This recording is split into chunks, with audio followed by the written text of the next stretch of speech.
All right, let's get to it. Want to get through this? That again, on Monday and Tuesday, our goal is to get into API consumption, where our Java project is reaching out to an external service and pulling data. What that does for us by learning that concept, what that will do for us is allow us to not only pull from external third-party companies, but also pull from other services and other Java APIs that we ourselves set up. So you can have an application that is actually built of two separate individual Java servers, and they can communicate with each other through API consumption. Since both of those servers are Java APIs, a Java API can consume any other API, and whether it's yours, an external third party, whatever, whether it's a JavaScript API, Java API, Ruby API, Python API, doesn't matter. As long as it follows the REST API syntax, where it accepts incoming HTTP requests and responds with HTTP requests in JSON format, your Java system will be able to consume it. And so that's going to give you a lot of power to be able to build very modular projects. So it gives you very good power behind that and very good capabilities. Because again, one of the benefits of it is, let's say one of your servers go down, your other server that is trying to consume it can handle that situation, be like, oh, that's down. I'll let the system know we don't have access to this information, but let it still do this other stuff that I can handle. So that's a really strong benefit of it. We will touch base on some other concepts of microservice concepts like that, and talk about other systems that exist, such as a gateway and a discovery server, which is usually a product. It's an application that you host on another server. So that way, again, this is something we'll talk about more, but the idea is that your front end only knows the gateway and asks the gateway for information. The gateway then decides what microservice that request needs to go to get the data from, and will send the request correctly. But instead of having to figure out how to make sure your gateway always has the most up-to-date locations of those microservices, the gateway knows where the discovery server is. Whenever a microservice comes on, it tells the discovery server, hey, this is where I am, this is who I am, and where I am. And so that way the gateway says, hey, discovery server, I need this item, and this is the request. Discovery server then sends it over to where it then belongs. All these little pieces here greatly protect your system from hackers and intruders, because your gateway has nothing useful on it, and the only entry point to your system they even know of is your gateway. And with that as well, it also allows it so that your microservices can be set up that they only respond to requests from the discovery server. So very, very cool stuff, very interesting stuff. Again, we'll touch base on a little bit of that. We won't really build too much of those things, don't really have time for it. But those are other features that I can recommend for you guys to bring into your project, because the more of these features you can bring in, the more powerful and the more interesting your project is. And honestly, the more you add to your projects, the higher you can ask for a salary starting rate. So the more you can add to your feature, it takes you from maybe a 70,000 starter rate to 75 and 80,000 starting ask, where you can ask for it and they won't be like, you're insane. Like, okay. Like I said, my favorite thing that happened with Christian was when he asked me what he should ask for, and I said you should be asking for around 75,000. He thought I was insane. When he then actually asked the company for that, they didn't blink an eye. They didn't stutter or like flinch. They're like, oh yeah, we kind of tend to start around 73,000, so 75,000. So that's a good starting range anyway. So yeah, we'll probably be around that area. Like, all right, cool, that sounds good. He was taken aback that they didn't flinch at all. So. Have you heard from him? No, he seems, honestly, he seems to be doing happy. He's just been fully focused on the job. I usually hear about it when they're not liking the new place. So my assumption is that he's happy, because he hasn't told me that he needs to get out of it or something. And he hasn't messaged me trying to get back into CareerDesk because he's bored or anything. So that's a good thing. So we tend to hear back, at least in the beginning phase of the new job, we hear back when they're not happy, when they're stressed out, or if they're bored. Those are the three most common reasons why we'll hear back from someone quick. We'll hear back from someone eventually if they're happy, because then they're focused on that. They're trying to do their job right. I should probably message him to see how he's doing. What was your question, Evan? What was that about salary increase? I didn't say anything about salary increase. All right. So when the more complex your project is the better starting rate you can request from the company. Oh, okay. So they always ask you, what kind of salary would you like? What are you looking for? Or like, what is this? What are you looking for as a salary? What would you like to have as a salary? And the more advanced items you add to your projects, the higher that asking number you can ask for and not get a flinch. So you make a very basic one, you ask for 70,000. You're making something microserviced is just a standard microservice, 2 servers, and your API is communicating with them directly. You have the 2 APIs and it just communicates the one it wants.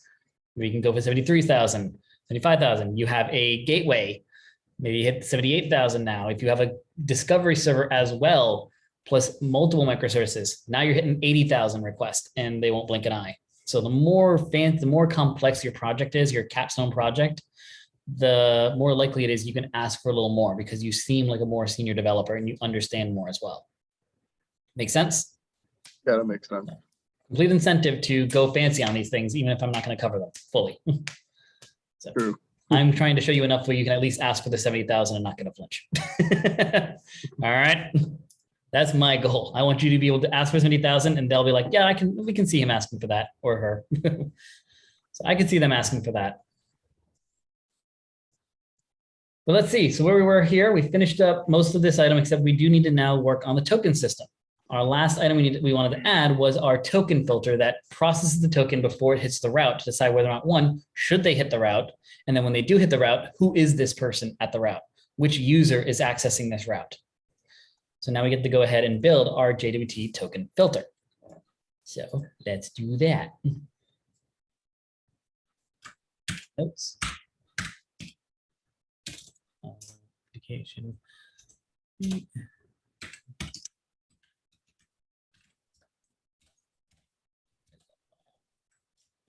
There it is. Good, I got it. All right, here we go. So in this one, this is gonna be one of our second JWT items. So we're gonna go to our JWT folder, new class. Like I said before, we're gonna use these slightly different. We're gonna do auth token.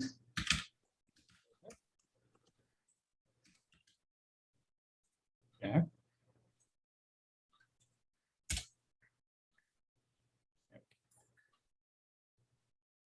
This has this, so this one doesn't have an annotation, but it is going to extend once, and let's type that right. Plural, kind of, it's not really plural, but you get the point. Once per request filter. So just like last time, and this is a filter we want to happen once per request. We're going to send it through here once per request. And how we're adding it is that we're going to run this on every single route, both public and private routes. Because again, you can have public routes that, if they're logged in, get additional information. Again, think of that as like your Facebook profile. Even if you set it to private, people can go to that page and they'll just get told, hey, this is private. They'll still see your name in your header picture, but they'll get told, hey, this is private. If one of your friends goes to that page, they'll see your information, everything that you set to public, and they'll just see the page. If you go to that page, you'll see all your information plus some additional data, and also all the edit buttons are active, right? So you see everything, not including the stuff that you didn't set to public. You'll see everything on for your data with like little tags to show which items are private and not visible, but what could be visible if you set it to public. But of course, probably a recommendation to make it public because Facebook wants you to share everything. So, but that's kind of that difference. Like you can use the same route for guests, logged in users, but someone else, and logged in users, actual owner. And I'm sure if one of the Facebook people go to your profile, they're going to see additional information more than even you see about yourself. Some of your analytics and some of the things that you like that you're like, oh God, they know that I like this stuff. I would be fascinated to see what a admin's view of my profile, of like my profile on Facebook is, if there's additional data on there and additional information on there. I would love to know that. I feel like there would be. But again, that's my point. We want this auth token filter to happen on every route so we can find out if there's a user and if we need to do additional information. So that's why if we put in certain logs here, you will see it on every item, even on non-secured routes. So always be aware of that. I realized that was something I should have clarified more with the previous one. You saw that even on like I said, even during the login process, we were seeing does not contain a bearer token. Again, it's still checking the key. So, all right. So let's prep it. First thing, we got to bring in some auto wired items. These things don't exist yet, so I'm going to bring them in, but they're not going to work because we need to code them. But we're going to code them once we use them in actual logic. So like we did last time. So auto wired, JWT utils. JWT utils. We don't have that yet, so I'm going to comment it out for the moment. But again, when we use that in an actual line, when you see its use case, then we'll actually build out what it is, like we did last time. The declaration of the item is not going to be where we build it because you don't know why we need it yet. You know this thing is there. We have a JWT utility, but what does it do? When is it used? That's when we'll decide to build it. So I'm going to do another one. Wired. Also comment that out. It's going to be a private user detail service implementation. So because again, our auth token filter is used in conjunction with the user service, we're going to bring in our user detail service implementation.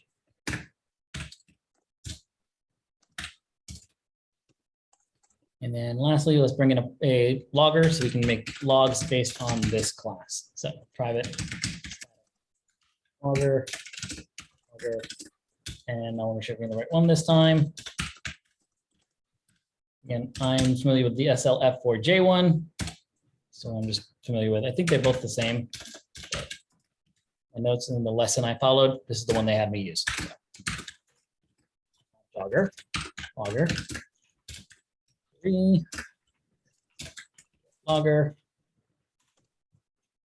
So again, I'm going to make it based on the class that we're in so that we get that notification that when this logger appears, this log comes from this class. So filter dot binds this logger to this class.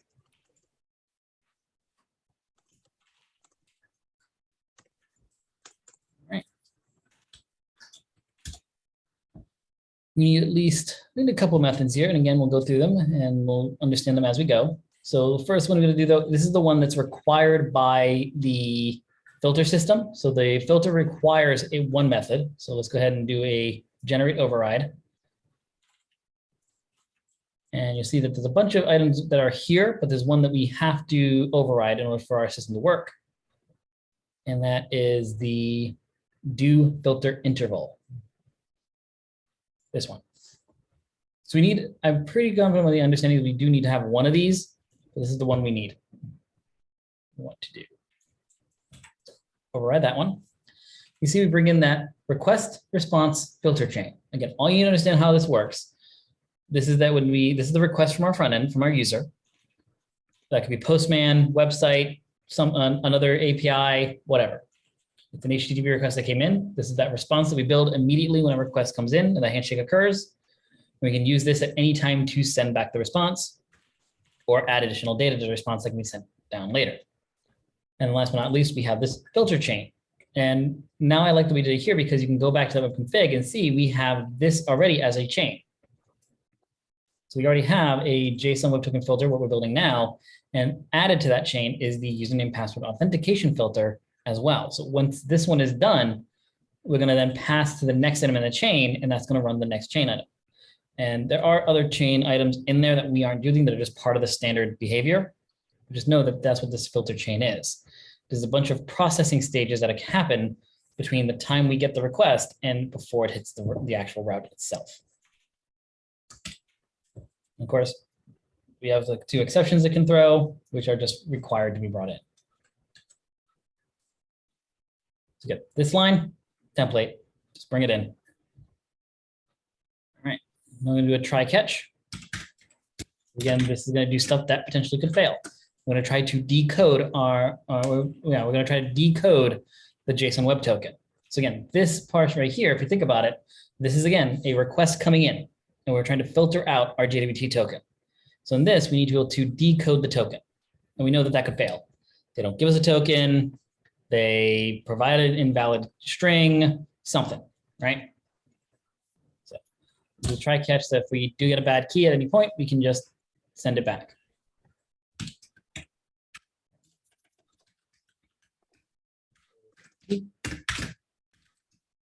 Parse JWT.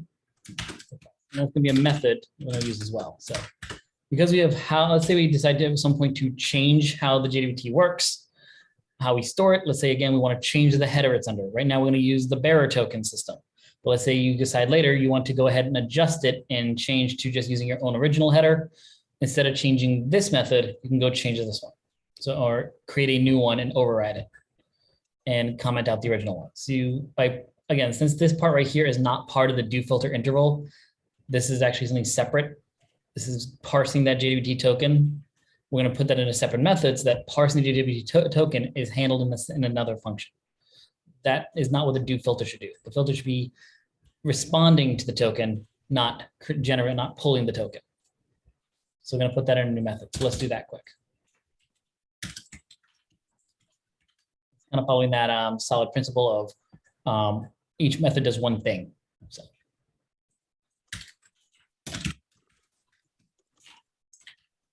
I just wanted to do this a little more so that we're pulling more stuff out and we're naming segments of code more. I want to name more segments of code so that maybe you can follow along a little more what's happening. So parse JWT, HTTP, servlet request.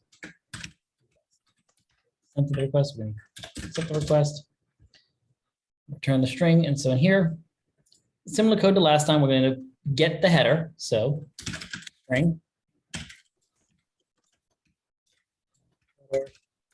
auth, we'll call it. This is the auth header. Now request dot get header. Very simple. All right. Yes. All right. Again, if you change this, you could actually change this to just be like I said. Change this to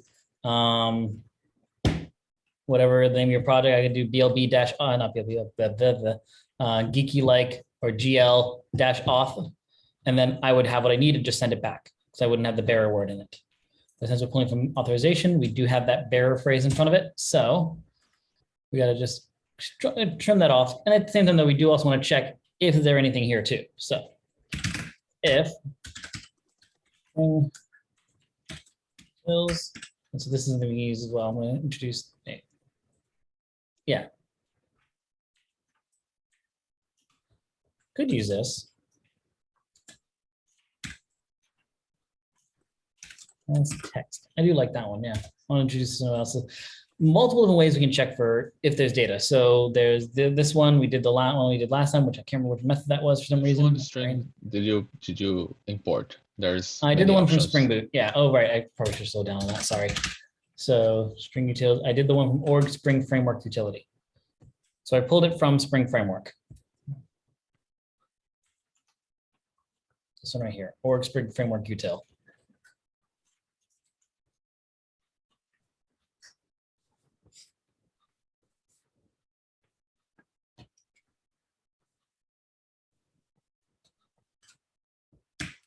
And so this one, by using this, you get access to more items. And honestly, a lot of these are common regex checks. So contains white space, ends with ignore case, has a length, has text, matches a certain character, path equals, starts with ignore case, substring match, add string to array. Like there's a good number of utilities here. So this is gonna be a nice library to at least introduce you guys to. So if there's things you need to do with strings, and I want to introduce this a little bit so that way you later on when we get to algorithms, you know that this utility exists for some of those string manipulation algorithms that you might have to get into. So I want to introduce the string utils library to you guys earlier. I'm going to do has text. Again, we only want to check it if there's something there. If it's empty, we can skip. If there's empty string, we can skip. We want to know, is there actual text in it first? All right. As text, we got to give it the item we're checking, which is header off. And so not only do we want to check if there's text, that's JJ, didn't lift my finger high enough. There we go. And header off dot starts with, and that's just built into string.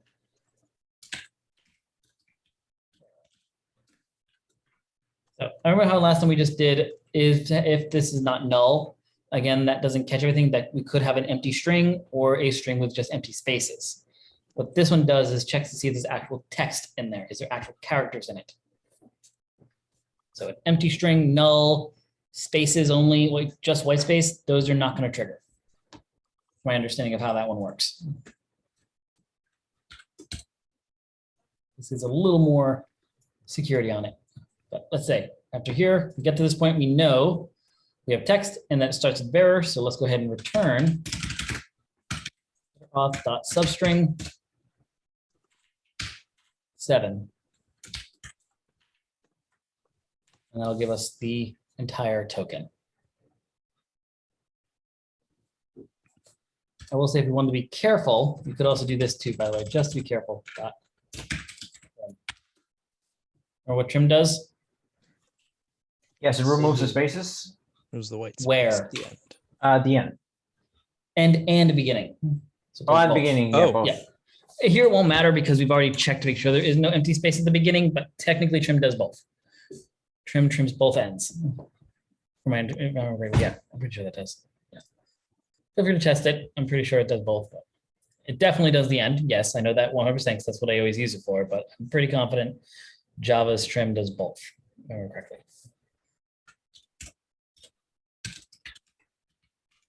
Otherwise, we get here. We know that we do not have text, or the text we do have does not start with a bearer space, meaning we have an invalid token. We can go ahead and return it. Null. And say we don't have a token. All right, back up here. Now we should have the token or null.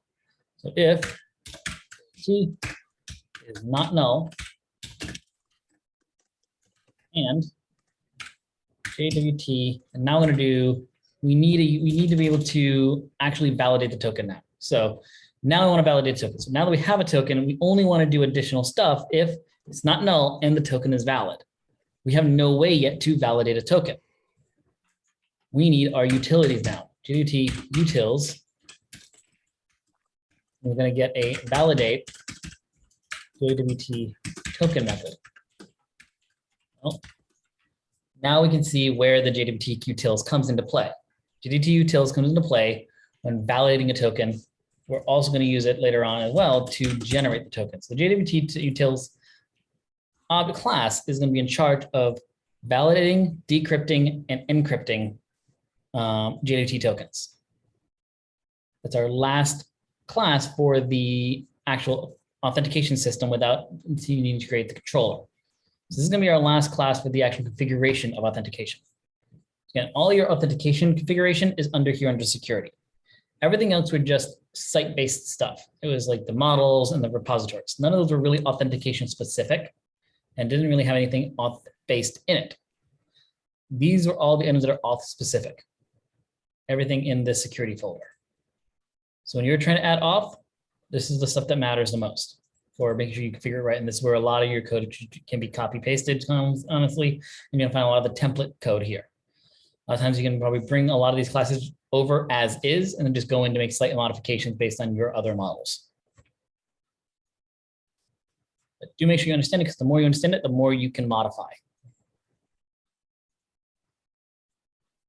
All right, last class, let's do it.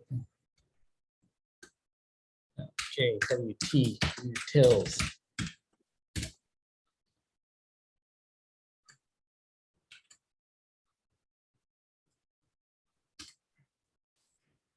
Notes, JWT utils. There. All right. Last annotation, this is a component. This means we brought in. There we go. There. These we brought in by Springboot. That. If this isn't going to extend anything or implement anything that is already identified by Springboot, we need to identify it.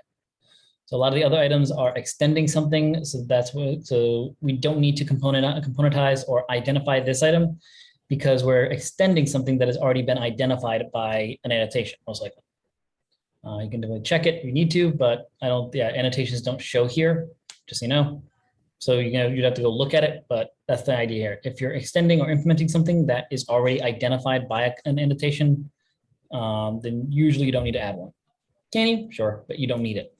This one, like I said, needs it because we're not extending or into implementing anything that is already identified. So we just need to tell, hey, Springboot,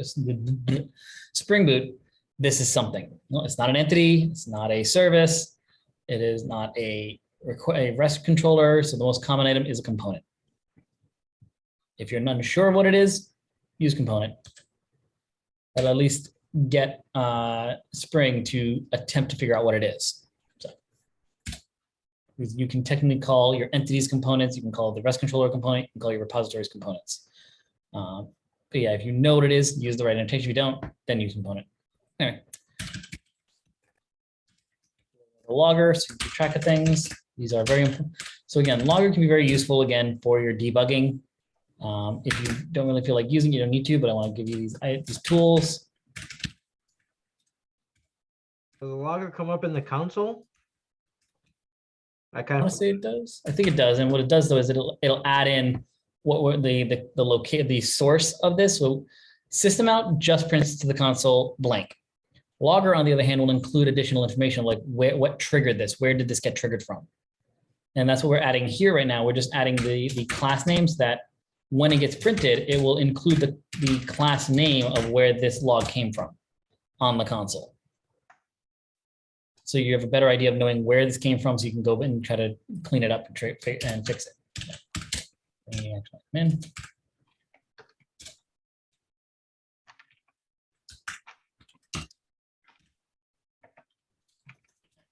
now we're going to bring in some of our application properties. So now again, this is JWT. So we have, there's something we need for our JWT tokens. Remember that? This is something we had to create in ourselves for application properties. What does JWT need to ensure that it's secure?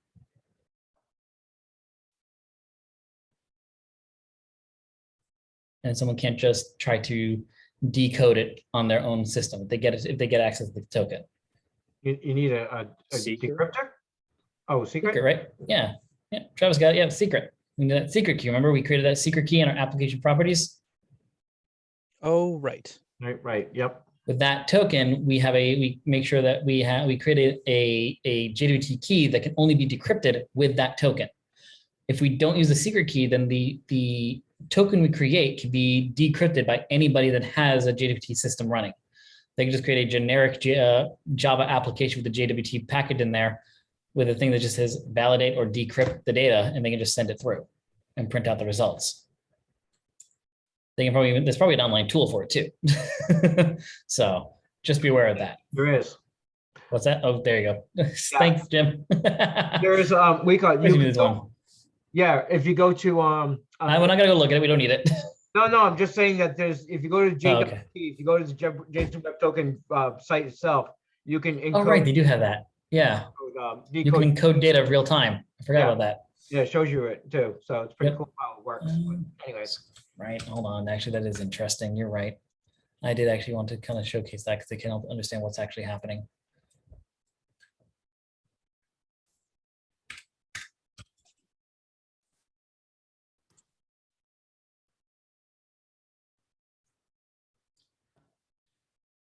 There it is. So you can see how the data is. You have the header, then the dot, then you have the other information, the data, and then the signature that verifies it. As you see, if you change the data here, if I go from John Doe to John Smith, you can see how this adjusts. But if I take that, copy it, I'm going to reload the page so that goes back to John Doe, and paste that in, it turns to John Smith. So that's where, again, it helps to have that secret here. This can be encrypted and decrypted then? Yes. Okay. And we can do it as is because we have no secret key in here. So that's where if you don't have it, someone can just take, if you don't have a secret key set, someone can just go in, grab that token, come here, paste it in, and get your payload data. Is it a verify secret? Is that the key right down there? This is the key right here. Yes, if you change it, it'll so yeah, there you go. So now here's our key. I copy that, refresh so that the secret key, the secret is lost. I paste that key in. That should not have worked. Oh no, wait, did I do that? Yeah, invalid signature. Invalid signature. Yep. So yep. So why does it show the data though? Yeah, that shouldn't. It's a valid signature. It's gonna probably, I don't know, probably it's invalid though. So it's not really showing the real data, but I like it is though. That shows Smith, not Doe. I'm gonna have to look into that more now. I don't understand what the valid signature though is. It's a valid one though. So now it's, I changed it, so but that just changed the key too when you did that. yeah. So I'm trying this again. We'll do the secret base64 encoded. I do know that it's secure though, because I've used this before. No, it still Yeah. changed it. Oh, it's doing that. That's weird. Maybe it shows you just because it's like a demo. Could be, and it's from this site. Maybe there's something in here that shows it's from here. Hmm. Do you have But this? yeah, but it's cool to see that. It's cool to see how. Yeah, it yeah. comes out. But that's why, again, you need that secret key. You need that secret key in there to make it more difficult to decode and also more difficult to generate a key that your site will use. And that's really what it is too. It's more about the fact that it's going to, because again, the data we should be sending through in the encrypted data should be data that is technically available to be public anyway. So that's the key thing there. We're sending the username down, which the users already know of other people's potential usernames or emails. So that's not really secure data, what we're sending. You should never send secure data through the JWT because it is unencodable. What happens with that if we send this key to our side of the system, even though maybe the data can be pulled out because this is the data, this signature is going to fail. And so JWT will be like, no, we can't, this is not a valid item. It doesn't have the secret key involved. Even if, yes, I can pull the data out of it, the key's wrong. So this person is not that person. Even though they sent me a JWT token claiming to be Matt, the signature is wrong, so it's not Matt. So just be aware of that. So that's the other part of the key too. It helps to make sure that if a valid encrypted token is sent to us, it can be keyed as, nope, not secure. This doesn't know that this doesn't have the password attached to it. All right. Let's get that over there.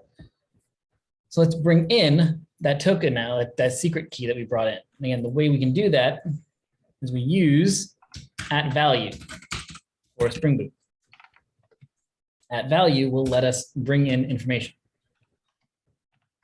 Do value as $sign to trigger $sign curly brackets to trigger. This is going to be a application property or an environment variable. So it's one or the other.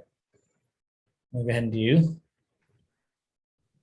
go back to here. We do again. We did our dlikes.app.jdc secret. So we can just copy this if you want.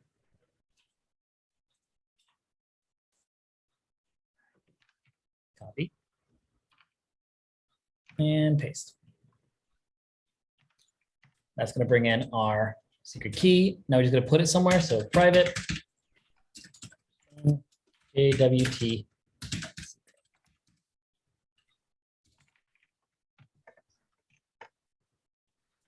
Just for the record, if you did do the expiration one, you would then just do a similar item. Properties, this guy.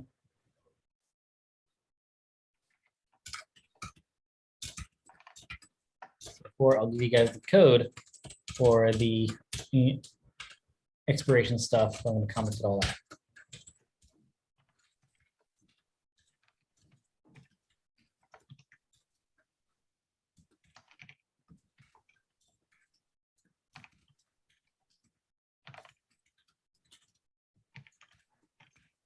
Those out, so I'm not going to use expiration. So there we go.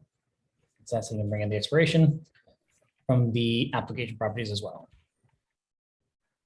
Right.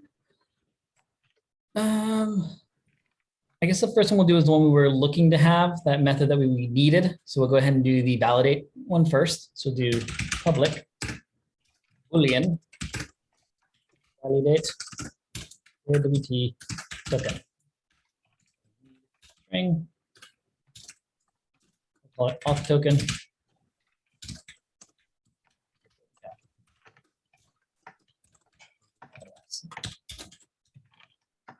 There we go.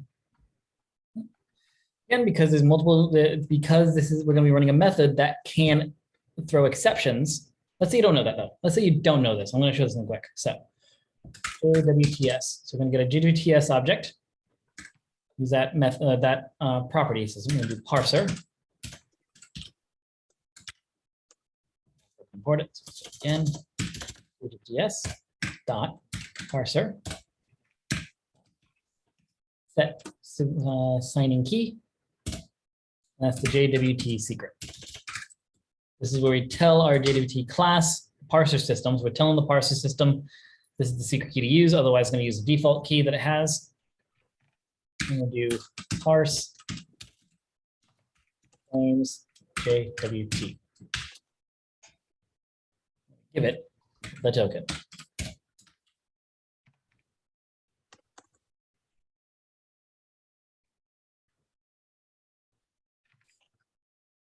How do we know that this may fail? If we hover over it again, we can see this can throw an expired token, an unsupported JWT exception, and something else that I can't see. Really? Oh, a lot of other things you can't see. God damn it. Throws it all. Command click, here we go. So on Mac, you command click any method to bring it up. So you got an expiration token, we got an unsupported JWT exception, a malformed, so not constructed correctly, so dots are in the wrong space, something like that, or commas instead of dots. A signature exception, so that's the key, the JSON Web Token key was bad, the secret key was bad, and a legal argument exception, which I'm not sure about, but could be that the claim string is empty. Okay, cool. Legal argument. So yeah, the string might be empty. Like the content of it might be empty. An appropriate argument. Cool. Yeah, the thing we sent it was empty. If we try to send it something empty, it'll throw this. Just a question. Go for it. When we did the other authentication system, Yeah. this was JWS, not JWT, because it errored out. Oh, right. We sign it. Right. They updated their system, right? Pretty sure it is. But if it works this way, Oh. cool. But I'm not sure if it will error out. But if it does, I'm gonna double check. We are signing again. So you know what? Let's switch to JWS now because I think they separated them now from JWT to JWS now.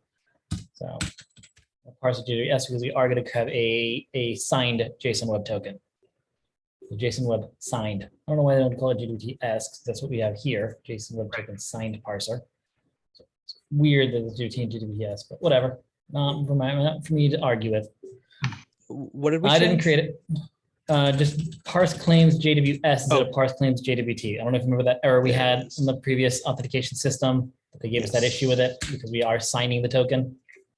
Apparently, a signed token is a JWS, not a JWT. but yet they do have the JWT claims. I don't understand, but If we don't sign it, in other words, if we build it but don't sign it. okay. That makes sense. All right, so we're gonna try, and if this passes, if this goes through and doesn't throw any exceptions, then we know it's gonna be, then we know it's true. So if we parse it and it gets back data, we're good. We know this is valid. Yeah, we're not saving the data, but that's not what the purpose of the validate JWT token method is. The validate JWT token is just to say, can I extract it? Does it have a valid key? Is it a valid token? Does it get data? So even though this will return the data we want, we're not going to utilize it here. We're just going to return. So line 21 is basically either going to say it's a Boolean, yeah, okay, or it's going to just throw an error and say, It will not give a Boolean because I'm not returning it. So it's not going to give a Boolean. It's going to parse it into something called a claims object. We don't want to deal with that here. But if this line doesn't pass, then it's just going to kick Exactly. out because Exactly. it's out. It's just It's going to run an exception. Yep, it'll throw back an exception. So now I want to review each of those exceptions so that you can understand what's happening. So catch, let's review each of these exceptions that it can throw. Signature exception E.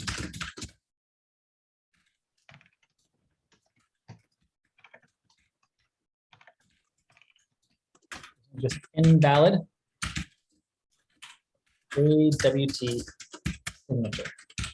So again, that's going to be that third segment of the system. This is bad.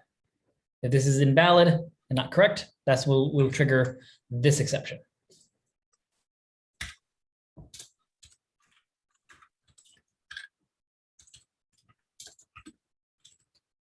Get message.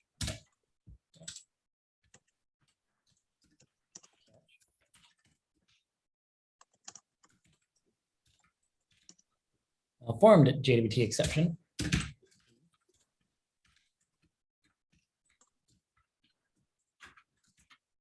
Invalid JWT token.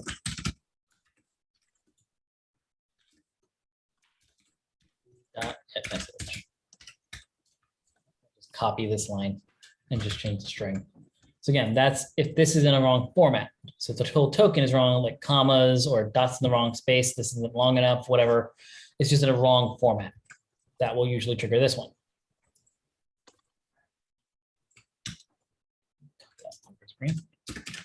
Catch. Next one is the expired. Again, our system won't deal with that, but if you decide to add it to yours, you won't be able to do this.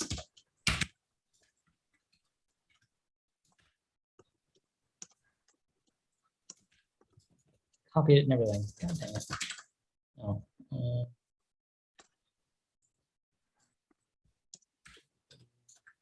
token.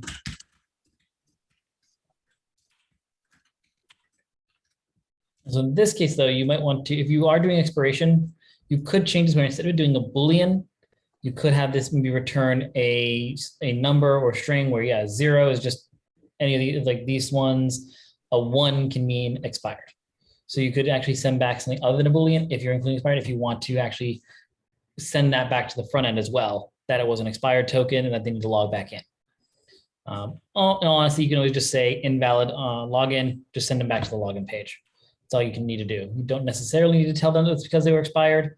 A lot of times, yeah, I don't always get a message saying that my session expired or something. I just, when I try to, if I go back to a tab and I try to do something and I'm like logged out, it just brings me to the login screen. Doesn't tell me why, just brings me back to the login screen. And I'm like, all right, I got to log back in again. I timed out. I know I timed out. So not all sites tell you that your session expired. They just kick you back to the login screen. If you want to be able to tell them, you can definitely add that logic to do something extra. Next one, we have the unsupported JWT exception.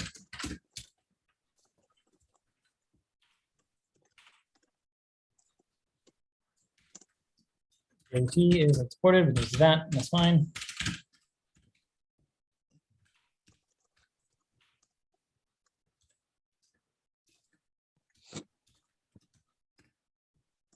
This one, legal, an exception E. This one, like I said, JWT times string is. So mostly what that means again is either this is empty or this is empty. There's no data in the payload when it extracted it. What it extracted wasn't valid. I will say, if you don't want to deal with all the exceptions specifically, you could always just do a catch exception key. Because if you don't know, if you hover over these, all of these are an extension. Oh, you could do a runtime exception, which is a extension of exception.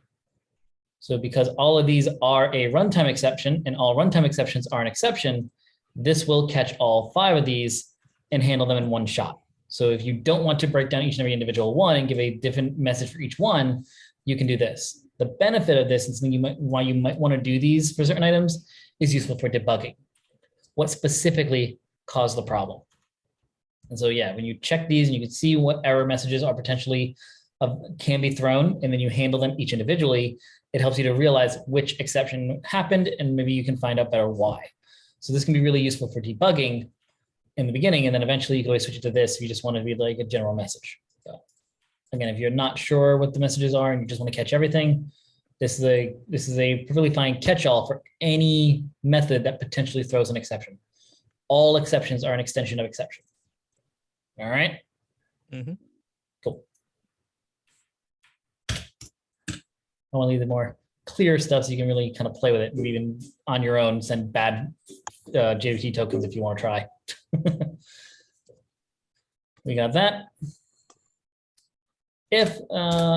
And again, if somehow we hit this line here, meaning we didn't hit true and none of these catch triggers, and one of these catch triggered, sorry, and one of these triggered, meaning we didn't return. So that means here, return false. And that's actually either one. So there could be one of these triggered or nothing triggered, and I'm outside the method. Yeah, a little bit too low. Yeah, a little bit. Thank you. So what I was saying here, yeah, this will either be, this could run either because one of the catches triggered or none of the catches triggered, but we didn't hit this line. So we want to make sure we return the false. Say, hey, the token is not valid. I didn't say there's a problem.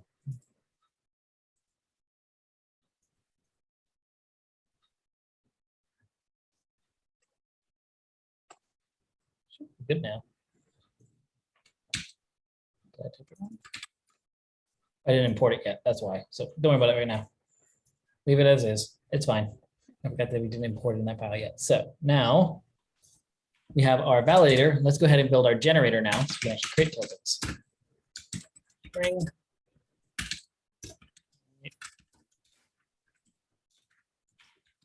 I'm doing this now because if I waited till we actually ran this method somewhere else, we wouldn't actually do this until we went to the auth controller, and that one's not as difficult. So I want to do this first instead.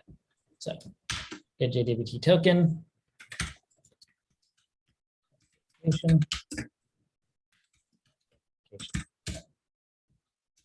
I forgot to import. So again, we're going to bring in the Spring Framework security one. We're bringing that in. Security core. Yes. Okay. Springboot security.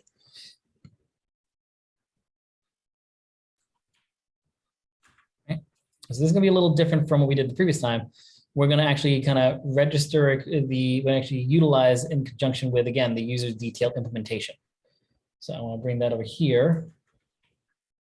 Let it aside so we can look at that as we go through here. So you can see what's happening. User.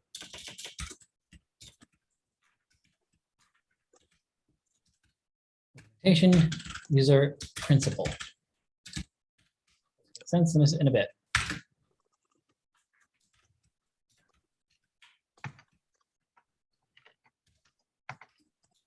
Typecast the application dot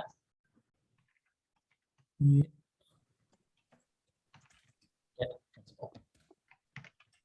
So that's what the name comes from. So we're going to pull out of the authentication a user principal, which is going to be a user details, and we're going to typecast that as a user details implementation. So no guarantee. Actually, this is going to return an object because again, get principal will return anything that qualifies for authentication. You'll see what and again, this will make more sense once we actually go into the controller as you see it. So again, this is one of those points where I'm like torn on it. I don't want to wait to the controller, but at the same time, seeing it now, this line here is a little confusing. Trust for the process. We'll come back as we build that section and make more sense in a bit. But I want to make sure this works. So we'll get the principal, and then we're just going to do this. Return JWTS builder. So now we're going to access the builder method. I'm going to set subject of the builder method to user principal dot get username. All right, so remember that from our user implementation. We have a username.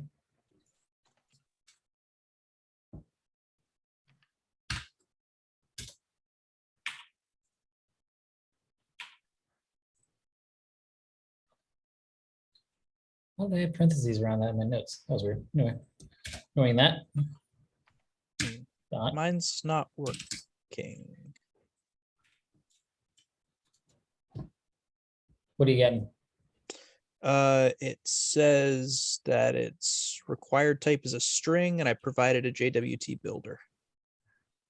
JWTS builder. Yeah, it's not done yet, by the way. So Oh, Yeah. is it because I added a semicolon? Is that Yep. why? Okay, never mind. Semicolon it's going to yell at me too. So, Never yep. mind. No worries. Yeah, I didn't do the semicolon yet because yeah, we haven't finished the builder yet. There's a certain method we have to use that then actually sends back the string of the JWT token. Got Right it. now you're returning it the object, and we don't want to do that. So we set the subject of the builder. I'm going to set the issued at to new date and till. There we go. Don't do the semicolon. Set expiration to our new. Yeah, you guys, I'm going to put this in so you have it. I need it. New date dot get time plus AWT expiration. expiration. We'll come with that. I'm gonna just copy this one.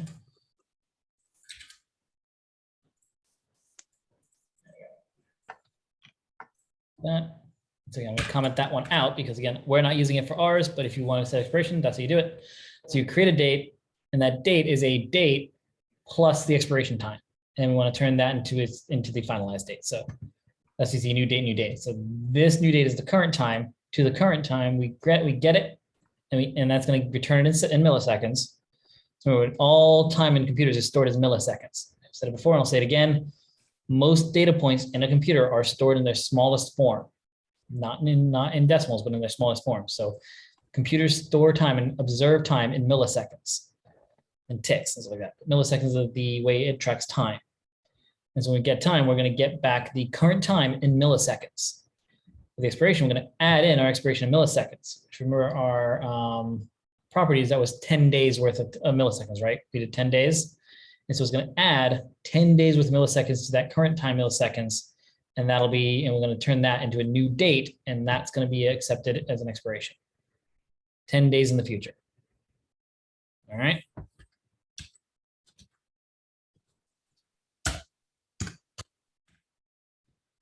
Next up, I'm going to go ahead and do the signature. Again, we got to give it an algorithm and a JWT. So again, the one we tend to like to use is the signature algorithm HS512, which is where. There. HS512. See over here. I thought it showed that there. Where did I see that? Oh, they did a 256. Oh yeah, no, they did a 256 item. Okay, The algorithm's on top. what's that? Go back to there's the algorithm on top. There it is, yeah, HS256. And so, yeah, the HS is the HMAC SHA 256. So the HS512 is the HMAC SHA 512. So longer keys, Yeah, more, they have their own more system secure. algorithm too. The number is the number of bytes for the string. The end result, how long the end result can be. JWT secret. So we sign it, and the last thing we need to do is we're going to send back the compact string, which will then compact the web token into as small as it can and turn it into a string. So compact Now will it actually get us a looks string. good. Nice, nice. And we can make this a little nicer to look at. Let me do this as well. So all the sets and like items of the builder are here. So you see again, we have a builder object, and then all the configuration changes that we do to the builder are here. And then this is what actually kind of triggers the builder to do its job. So these methods are all kind of like functional kind of methods where they're doing something to the builder. So this kind of line here, what this does, running this, initializes a builder and actually returns a builder. So this creates and returns a builder. After that, with the builder, we then go ahead and we're going to set some properties for that builder object. I'm going to set a bunch of builder items. I'm going to run a method called sign with, then of course signs the builder, the object, and then compact kind of runs the whole thing and then gets us back our end result that we want. That's kind of what's happening here.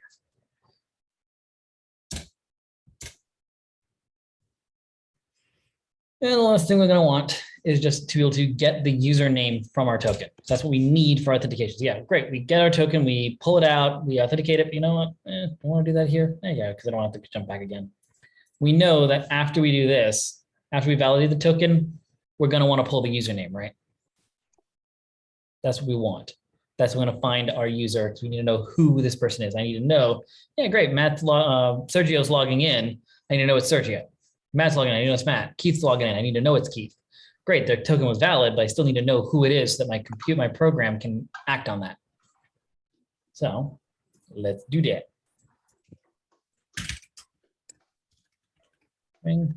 Get username from JWT token.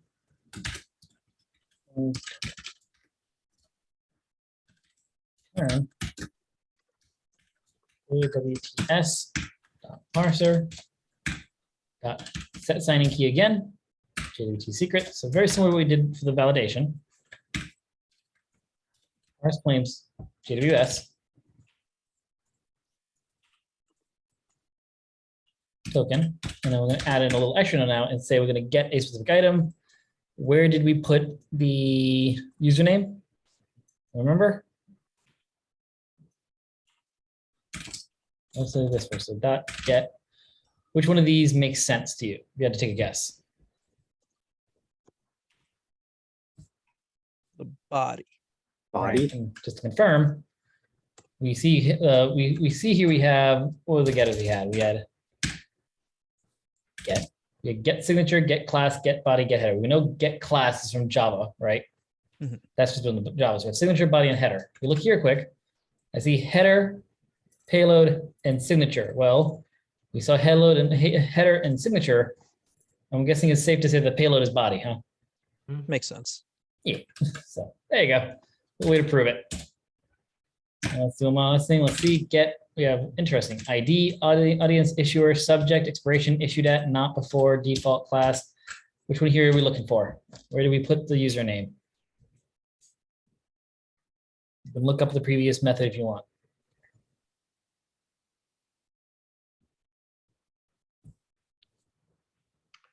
You get think the it was body, and you get the Subject. subject.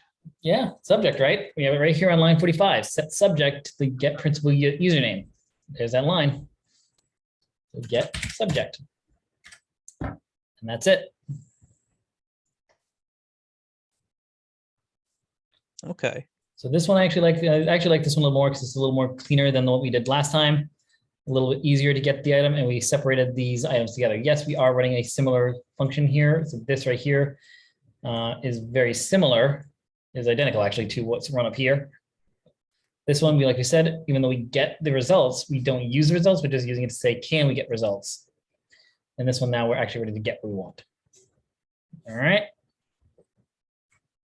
Cool. We got that. That's our Java util. So now we're ready to go back to our filter, finish that up.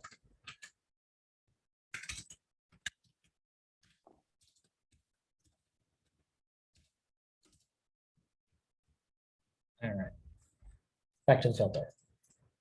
Let's actually bring in our JWT utility now. All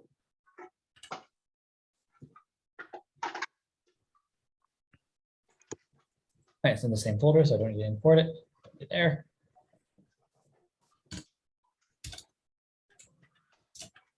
All right, so if the JWT is not null, so we parse it, we get the token, we parse it, and it's not null. We then send it there, and it comes back as a true token, doesn't throw any of the exceptions. We're going to go ahead and say, yep, we got a valid token. So we can assume if it's a valid token, we can get a username out of it. So username equals JWT utils, not get username, JWT token, JWT. Get our user. Next up, we actually have to set up the user details and so we can actually set up the Spring security authentication. So even though we know who it is, we now have what we need for our side of it, we also need to let Spring security know this person is valid, let them through the next filter. So remember, the next filter that it does is to check the username authentication, the username password authentication token. So I don't remember that from last time. There's this username password authentication token that Spring Security uses. This filter requires that. So our filter needs to get that ready for the next filter. Otherwise, Spring Security will fail it. Let's create a user detail. Details. There are details. How did you import JWT utils? What's that? How did you import JWT? It's in the same Yeah, package. You don't utils. need to. Mine is not recognizing it. Did you uncomment it? Because I commented this line out. Remember that. Make sure line 18 and 19 is not commented. So I was getting that on this line before I uncommented it. If I comment this back out again, you'll see it says cannot resolve. You have the variable.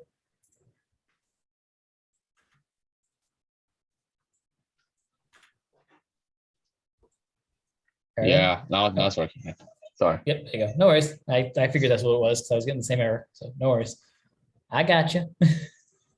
Cool. User details service. Oh, which user details are we bringing in? Is this This is the standard one. We're using the interface right now. So we're Okay, going the to bring in the interface. interface. Yeah, so that way it's friendly to Spring Security.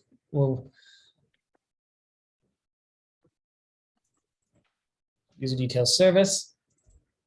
Load by username. Mhm. Give it username.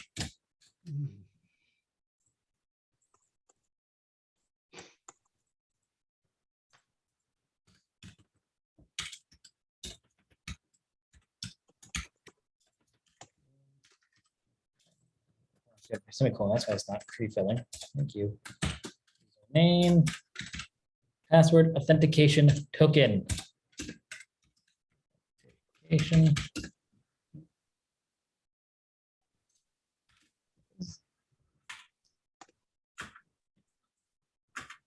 New username, password, authentication token.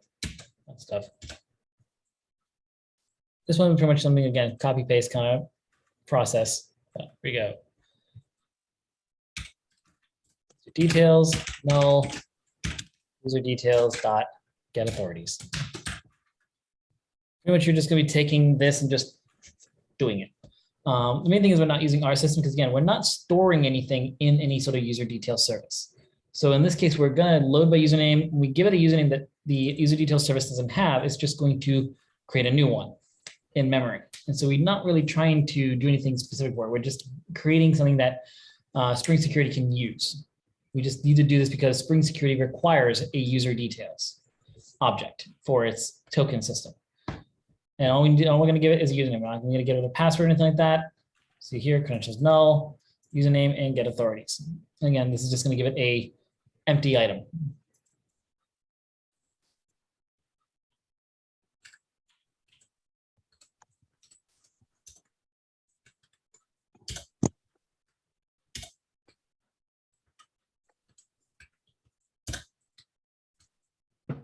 Yep, I had too many parentheses. Thought so. Last up, security context holder, context, set authentication, authentication. It's one of those items you don't need to fully understand how it works or what it does. We're just setting it in there so that again, when we hit the username password authentication filter, it pulls this authentication from the context holder and says it has one. We're just making sure that when we get to that filter, it passes through, again, relying on our system. We actually don't even care what Spring Security gets because again, we don't really need Spring Security to validate anything. We're just giving it just enough to pass that filter. Spring Security needs that system in order to actually deny or accept people or just trigger an exception. So we're just giving it just enough to get through so we can get through the filter and for those who are valid. We are the ones who are going to say, no, you're not valid at any point during the process. So at any point during the process, we're the ones going to say, nope, you're not good. We don't really want Spring denying anybody unless we deny them. Does that make sense? Kind of. So in this case, we're just doing a very generic user detail object, creating the bare minimum and sending it to the context. So that way it can hold that for the next filter. And then that way when it gets to the filter, it sees that there's something here and okays it or not, depending on, again, on the other configuration settings we had here. So this is going to get set up with the authentication security context holder. When it hits here, if it fails, it'll first check to see, hey, is this person still allowed or not? If it fails and they're not, and it's not triggering this, it's going to kick them. It's going to kick them back using the entry point. If it says, "Yep, you're good," and then it'll let them in. Period. All right. Mhm. If this fails and yeah, it is this, it'll still let them in. So that's the key thing we're looking at here. So again, we're just in the basic minimum default stuff here. We're not doing anything fancy with this. We're not really even actually utilizing the system. We're not even going to save the token or use the token anyway. We're just using it, doing enough work to make sure that we can get through it correctly and accurately. What you here do is do a simple catch-all catcher in case we get one of the exceptions. Some of these can throw back exceptions. What I'm going to do here is just catch a general exception. The specifics don't matter. If you guys want to do a specific exceptions here, you can. I think that's on the They're if not needed. statement. Yeah, you're Right. one curly brace too high. Thank you. I am. You're right. Good catch, John. Yes. I've been on top of it today. It's great. E. So do logger. Error. Set. There. In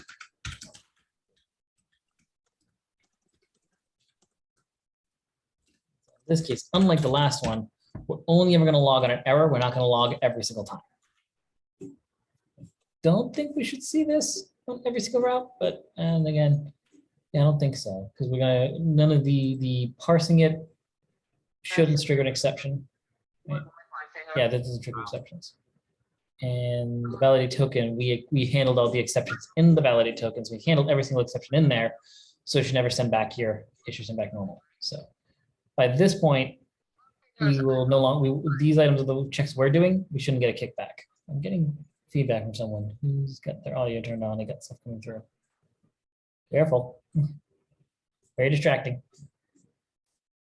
By this time, once we get through these two, yes, the only thing that would be killing it is going to be one of the username authentication systems. And in that case, we just want to say we can't set this.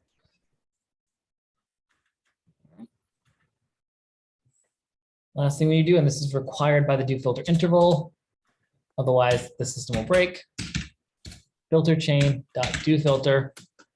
So that's saying continue on the filter, keep going on the filter, go to the next item in the line, and when you just give it the request and response objects. We send them that just in case anything has been modified. So again, through this process, we could do request.sets and response.sets, actually change some of the fields and values in there. We haven't. If we did, that's why we include them again. So we include the updated versions of the request and the response. And that is our opt token filter. Any lines you want additional clarification on while we're here?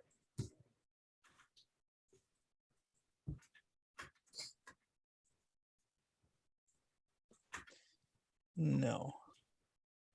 Good. Anybody else? Speak now. If you ever hold your feet, peace, peace, peace. 5, 4, 3, 2, 1. Anyone else still typing? All right. I give everybody a chance. So hopefully you're good. I'm going to click away now. Ready? All right. Over here now. Let's actually bring in the opt token filter. So I'm going to go ahead and now import the class. And that should make our web security config happy now.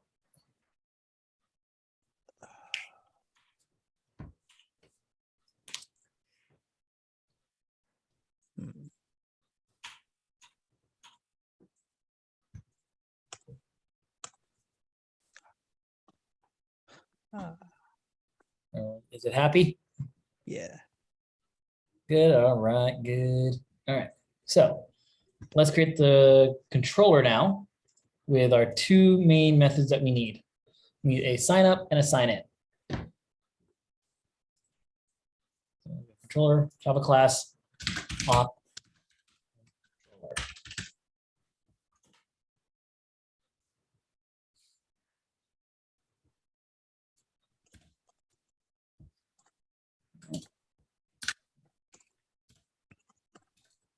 Gonna do cross origin item. So I'm gonna bring that in. I haven't actually tested to see if that CORS action we added on the web security config actually does it. So I'm just gonna keep doing it because it's safe. Press controller, and press mapping. Yeah.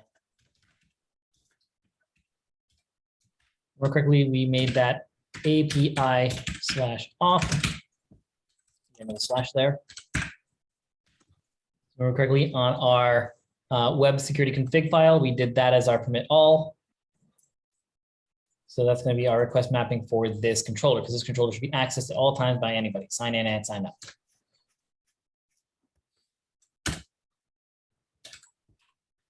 First thing we need, of course, is our authenticate is the auto wire. The first one I'm going to bring in is the easy two. The ones we definitely know we need is both the user repository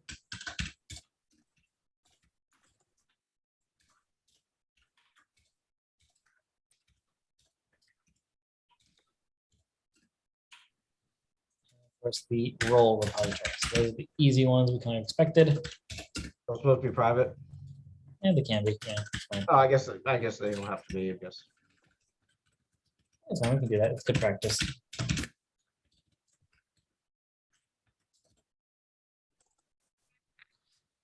I was going to bring in a couple other things. So first off,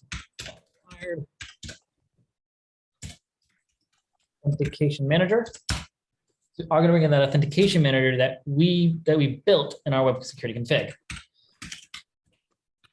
So we're going to bring one of those in. That's going to get provided automatically by Spring. So Spring will find the authentication manager and bring it in automatically, just like it does with these by using the auto-wired. We don't actually bring these in. We never actually import an actual instance. We always just bring in, we always import just the class. The actual item gets instantiated by Spring. Same thing here. We tell it that we need an authentication manager. Spring will find one and bring it in. We'll bring in another item and call it a password encoder.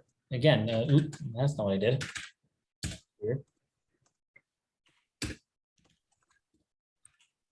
Again, I don't know if you guys remembered what that was. Go back to our web security config. We configured that up here. Where was it? Here it is, this thing. Remember? We created the new password encoder, new bcrypt password encoder. So that's what this is going to do. It's going to tell again, tell Spring to go find our password encoder that we configured and bring that in. So we can encode the passwords that get sent to us during the signup process. Next up, another one. We will again create JWT tokens for sign up, for sign in, and for signing in. So we're going to need our, which item for that? We're going to need actually. So we will create our JWT tokens for sign-ins. What item do we need for that? What handles that? Is that the utilities? Yeah, It is. Yep. Utils, JWT utils. Very nice. So those are the 5 things we need. These two we know well. These two we know by heart. We know really well. They're easy ones, the things we're familiar with. I'm also going to make these all private too now that I think about it. No, I didn't. I have to type that in my dang notes.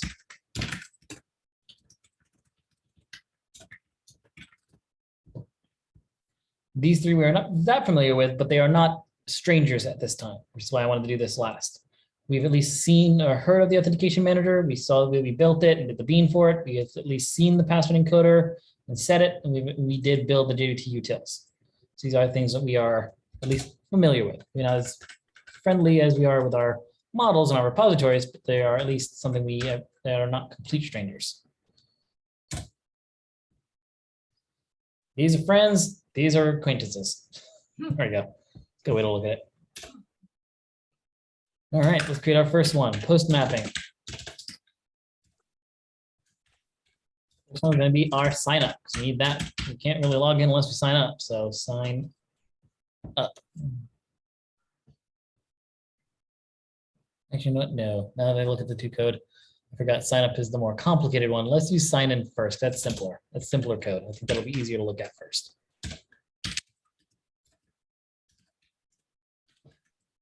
Response entity, again, we'll do a question mark. So I don't know the data type we're returning yet. Authenticate user.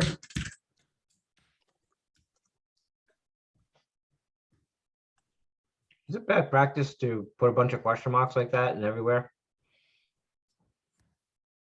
I would say that's more based on the company. Okay. Question marks are not really bad. It's just, again, if you want to be a strict developer, then yes. Depends on whether or not it's going to be useful. Question marks definitely are less legible, but they are useful, especially in cases where what you're going to send back is not set in stone.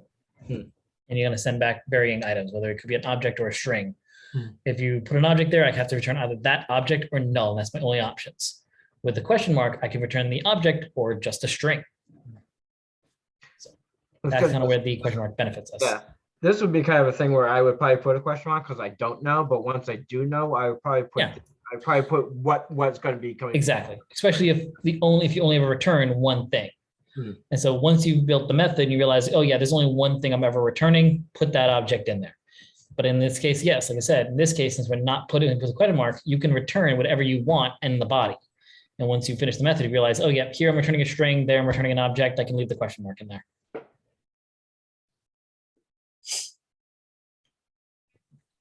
I will say there's a common response payload is called an error payload. So that's a common payload that we haven't done those yet, but we're not going to do one of those, but that is a common response payload that a lot of Java pages would have, is just an error payload. That would include like a code and a message, maybe some additional information. And that way you can send that object whenever you have an issue.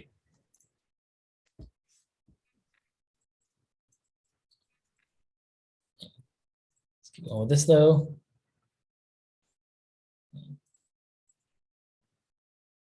This is all going to be body stuff. So at request.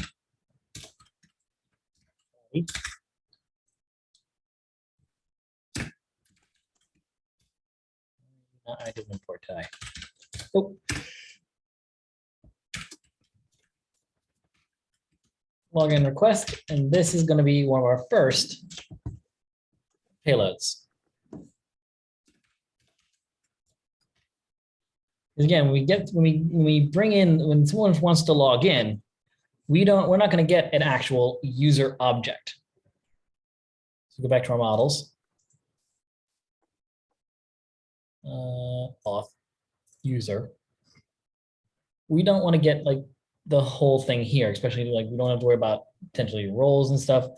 And we don't want to enforce, and we don't need to worry about getting an ID number or anything like that. We just want to get an email and a password. That's all we want. So let's create our payloads so we can get custom inputs from our system. So it's going to be our payloads. And that's going to be a request payload because it's coming from the user. This is coming in as a request. New class. Login.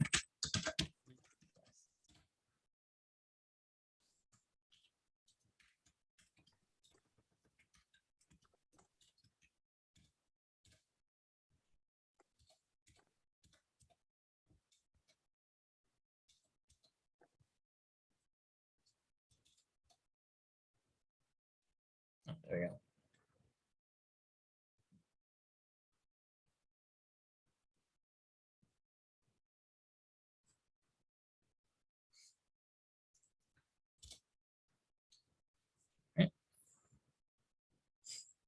Public. Private string name.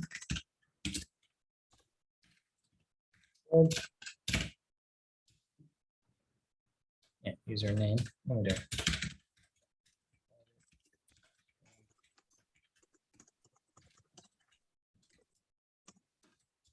Now I will clarify for this situation, our login request and our sign up request are going to be identical because we are having our username and email be the same. In your application, let's say you want, again, username, email, and password to be separate. This is where your sign-in request would be different because you would have username and password for login, username, sign up password for your sign up.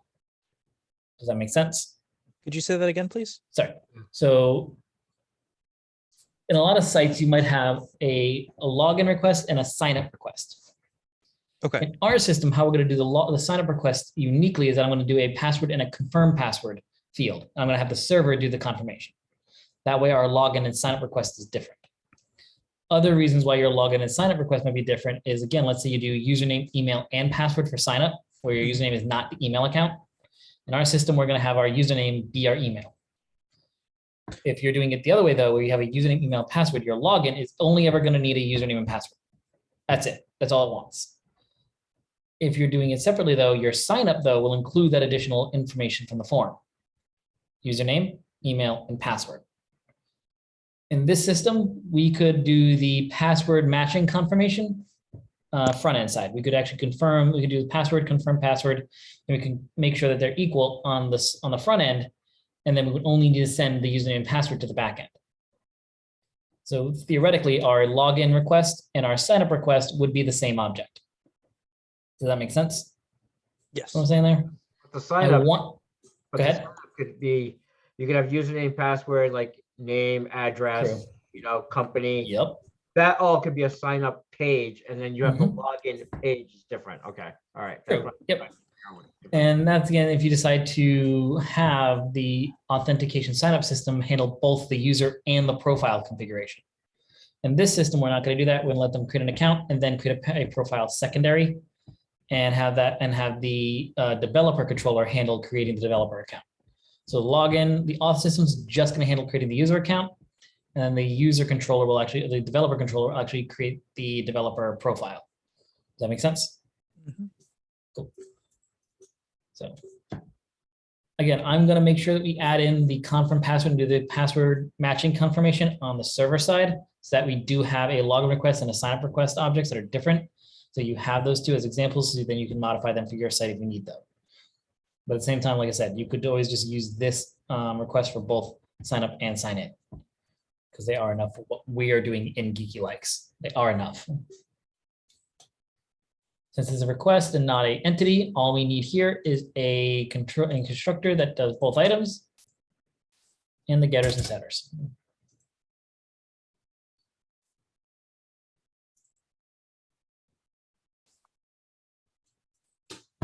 Probably don't need the setters, but whatever. So used to doing it now.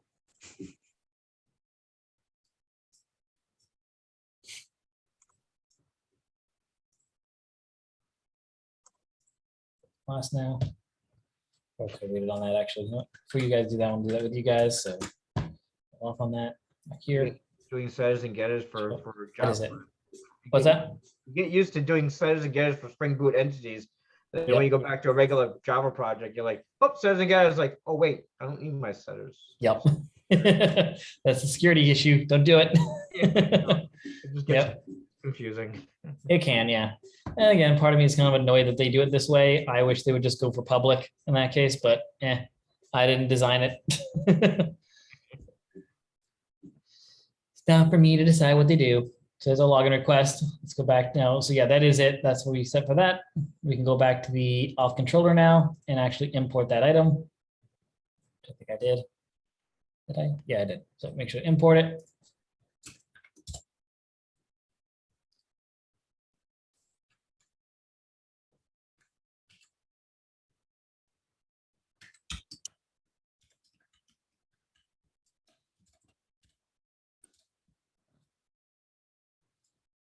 There we go. All right. So how we handle this?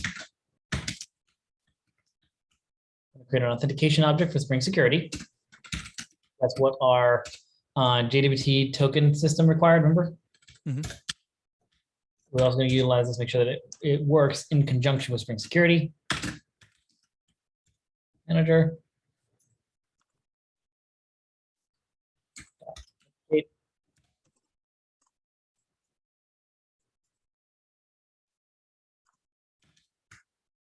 New password authentication token.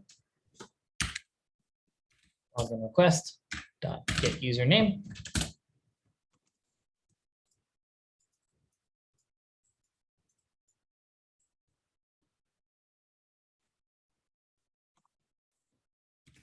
Comma login request get password.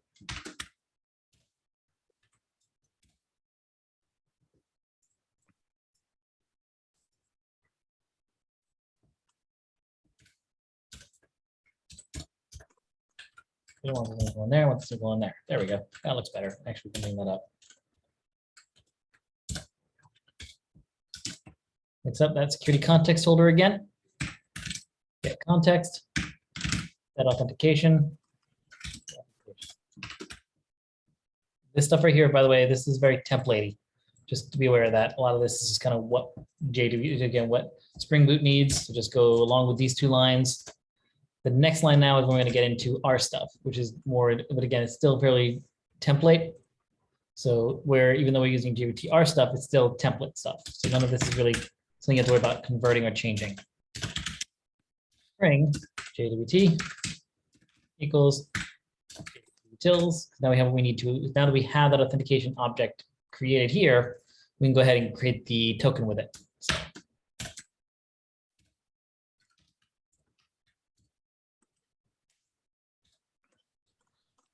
That now we're ready to set up our user details implementation that we're going to use to send down to the system and get it all configured correctly. So user details implementation, user details equals, again, we're going to go ahead and do that typecast to our system. Result of authentication dot get principal. So it's going to give us the information that our user detail implementation requires. Pretty much all the stuff we set here with all this and here is going to then be given to us in a way that we can use it with our user details implementation. Have we gone over what the principal is? It's a term used by Spring Security, and it stands for just the main item, the principal, the top item, the initial item. Okay. So I believe it has something to do with like asynchronicity. It's just what you're doing now. I don't fully understand why they use that terminology, but Spring Security just how to use that terminology. So unfortunately, that's what we're going with. It's where they put the information. I don't know why they don't call it get user or get details or something like that. Get principal is a very odd choice of word. It's not very descriptive of what the actual Nope. information is. Exactly. I very much agree. Principal, that So though. it's a string. Go ahead. Principal is the actual word though, isn't it? It is, Yeah. like I said, it stands for like Like- main or It's like, yeah, like a definition, like a, yeah. I remember it stands for like main or something like that, or standard, or the main item, top of the tower kind of thing. It's, yeah, I have a feeling that principal, like with principal claims, authentication, I think they're all kind of probably have similar topics for that. Yep. The So terminology. now we're gonna get so now of course we want to send down to our front end the roles that in the format that we want it. But if I remember correctly, in our user details, we had to convert it to something different. Remember that? Go back to our user details implementation. We had to create a collection of granted authorities, and we shoved all of our rules into this authority system. Oh, yeah. Our front end doesn't want to know that. Our front end wants those enums in a list that's more friendly for us to use. We don't want these granted authority objects in our front end. They're complicated and fancy and most likely in tokenized formats, stuff like that. So we just want the simple string role name. We just want the name of it. So now, unfortunately, we have to undo that conversion and put it back into our list format. Annoying, but it's what we got to do. Authorities. Stream again. Inline the whole process. App. Item dot get authority. Dot collect. To list. Collectors dot to list. And that'll bring it back to the enums names again. Exactly. Yep. Okay. Well, it's technically gonna be a string, but yes, enum, the enum values. So it'll look like the values we had before.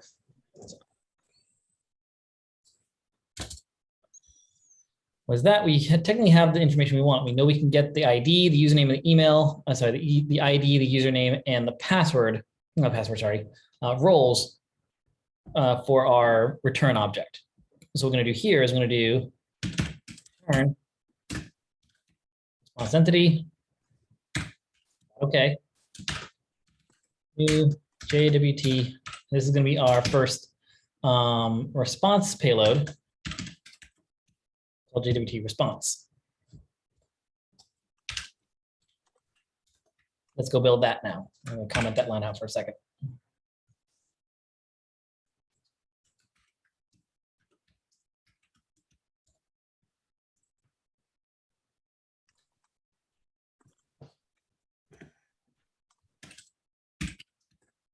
This is going to have an ID. I know that's long.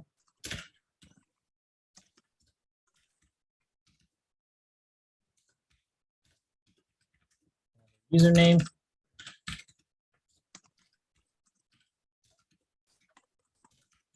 List string of roles.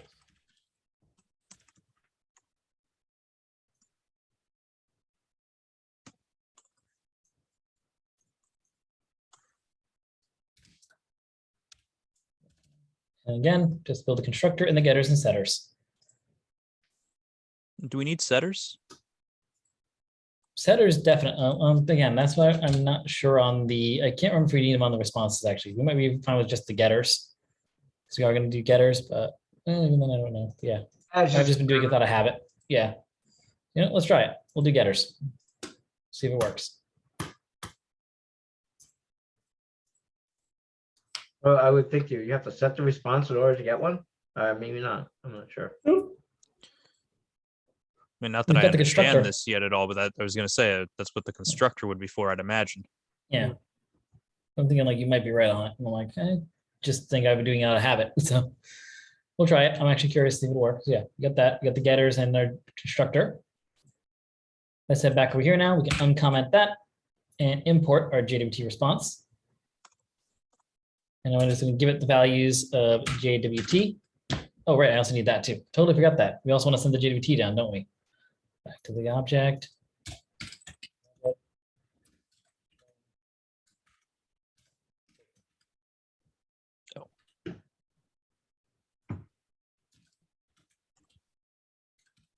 You need to send that token down.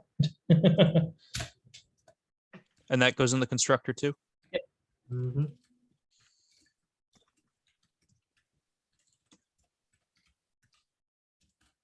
And the getter. Totally just forgot about that thing. I was so stuck on user account.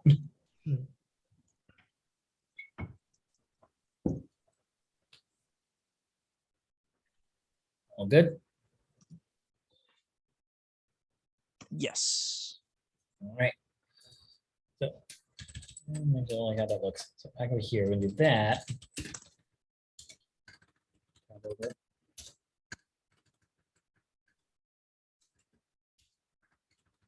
Having nice, is it? No, not really. Not like that.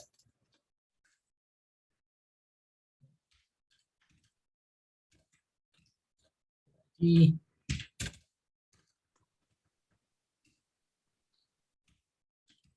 Details dot get username. And then space once more.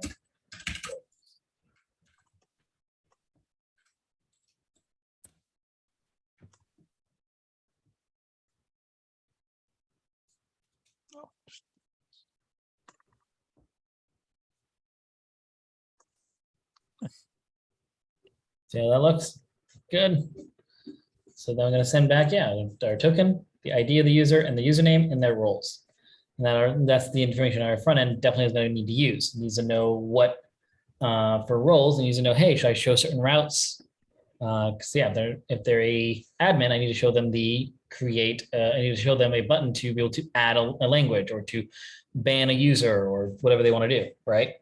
Mhm. If they're just a user, then they should be able to go to their profile. If they're a moderator, I should be able to put on a delete geeky likes, so they can delete bad geeky likes. They won't be able to ban anybody, at least maybe, but they can at least delete the inappropriate items potentially. Maybe they'll also get the ban items because yeah, that's the difference I guess between a moderator and an admin. The admin can add more languages and do other things like that. But moderators can ban inappropriate users. We have that. Yeah, let's do that one. So that's our sign in. Now with the sign up. This is gonna be a little more complex. Work with me. I think it'll make some of it'll make sense, and I'll try to work with you guys and make sure if there's any lines that are not making sense, we discuss it. Let's go through. So our last thing, and we can finally start testing. Ah, damn, so close. Yeesh. Sign up. Entity, again, let's put that question mark because we don't know what we're returning yet. Here, I can argue that yes, because we now know we're sending back a JWT response, if you guys wanted to, and be more static or more strict in your coding, since we look through and see the only time we do a response entity is for the JWT response object, we could change this to be a JWT response object now. So you can have that kind of hard coding in there if you want. So if you have to, no, is this good for readability and maybe more strict coding? Yes, so I'll do this one like this. I'll probably keep this one like that. So you have both options. Register. There. I'm gonna do a at body.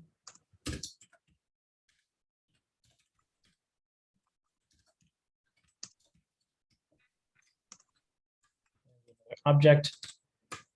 The sign up request. So let's add that. What I'm going to do is I'm actually going to copy the login request though, and just add in the confirmed password. No,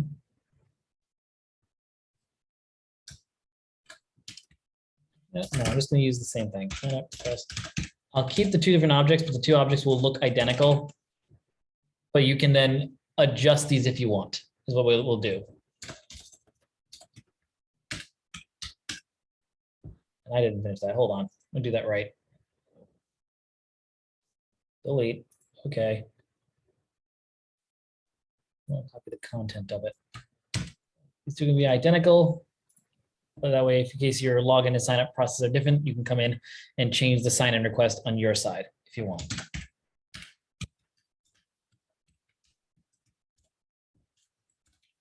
All right.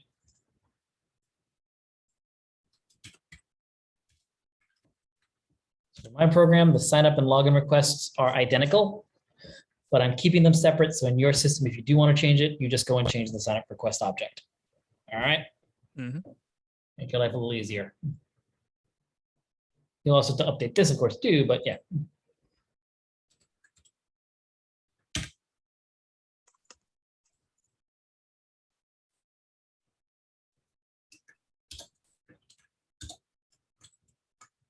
Support that.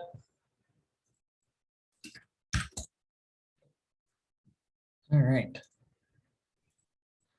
So first things first, what's the first thing we should check when a new user tries to sign up for our website? If that user exists. Exactly. Nice. I was hoping wasn't sure someone would get that right away, but nicely done. Yes, definitely. We don't want to create we don't want to do anything if this username is already taken, right? If the repository dot exists by username, sign request dot get username. Term response. Dot.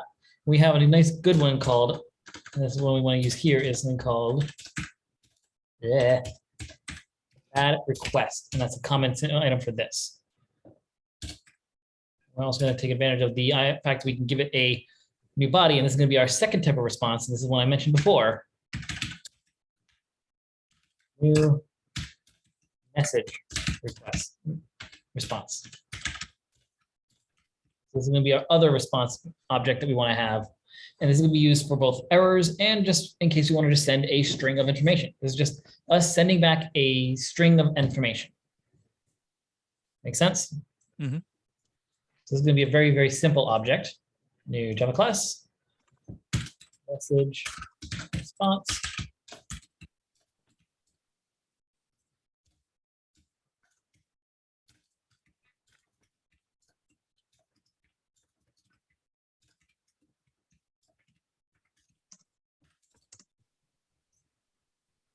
One item, constructor, and getter. That is it. Very, very simple item. Again, you Doesn't could create get a, much more simple than that. nope. And like you said, you could create a child class of this called error response, which extends message response. You can add an error code if you want. Maybe like a error color in case you want to showcase on the front end or something like that, or any other things. You can create other versions of this that can add more information. So if you want more detailed message responses, you can make child versions of this and inherit. I think you could probably use an enum for this as well. No. Well, again, you can use an enum for like an error type, I would say. But you can send strings back from when you call one, you can send strings back, but either way is fine. Yeah.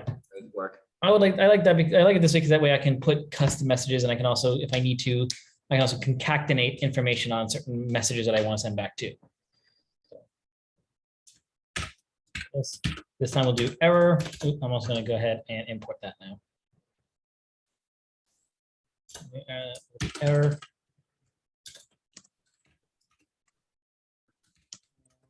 Already. Use. Login or reset.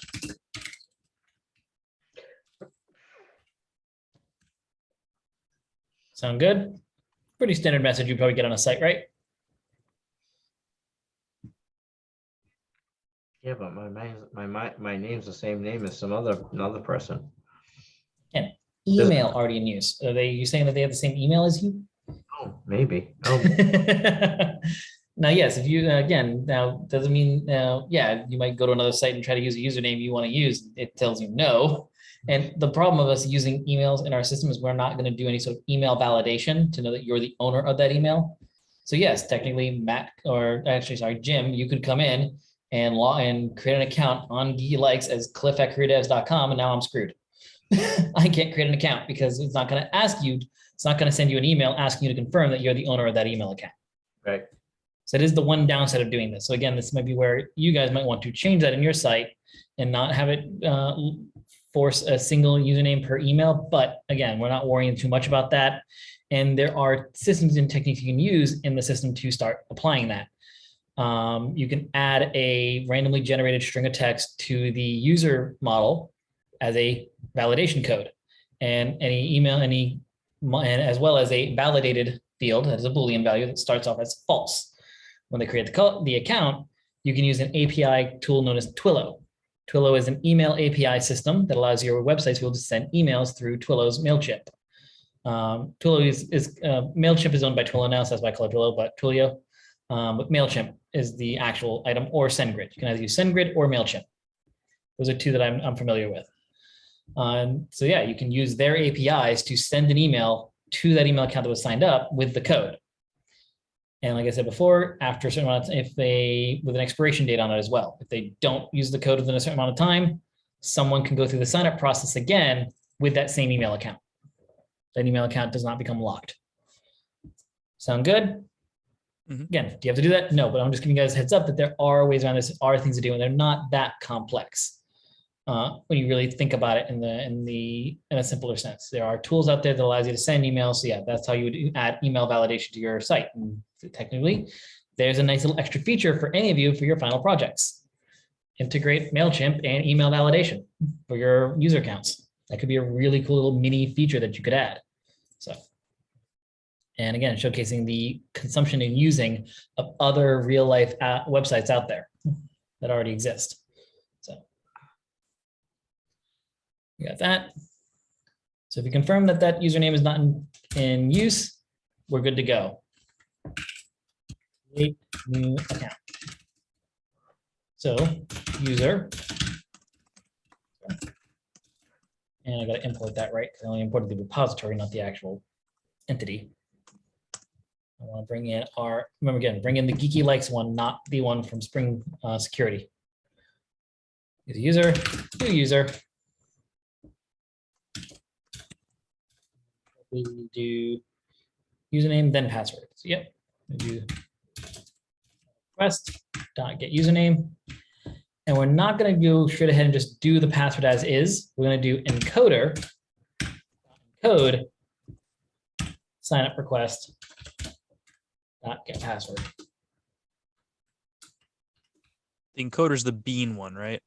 Yep. Well, technically, we didn't make the bean, but it normally is a bean. We're testing out to see if we can just do it here. Remember that? We didn't actually create the bean this time, but normally, yes, we did have the bean. Okay, so I missed where you were writing that. How is that? Right, back written on. in? Here you go. Oh, encoder.encode. Yep, encoder.encode. Where's just give it the password. Where's the encoder come from? Hold on a second. I'll go back to that code in a second. I'll make sure everybody gets this written down. I'll remind you guys. It was in the web security config file. We Yeah, I set the saw you encoder. back to that and showed Yeah. that, but I didn't see the actual word. Yep, 1 second. I think I might got have- this part down. I might have named mine differently. Where do we have that? Web security config file. So Oh, in the whoops. configure item, we have password encoder, new bcrypt password encoder. Yeah, but where is, Here, up at the top, we did the auto wired password encoder. oh, encoder. okay, auto password, okay. Line good. 38. Yeah. Okay, okay, okay. Now I got it. All right. All right. Sorry. Oh, Trying to could, find that Oh. variable is coming from. Also make sure, yeah, Matt, check your auth control at the top, make sure that variable is brought in right. the identifier is named differently. That will do That it was it. every Okay. time. Yep, that does it. All This good.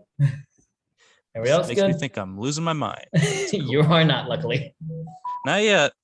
Yeah, true, not yet.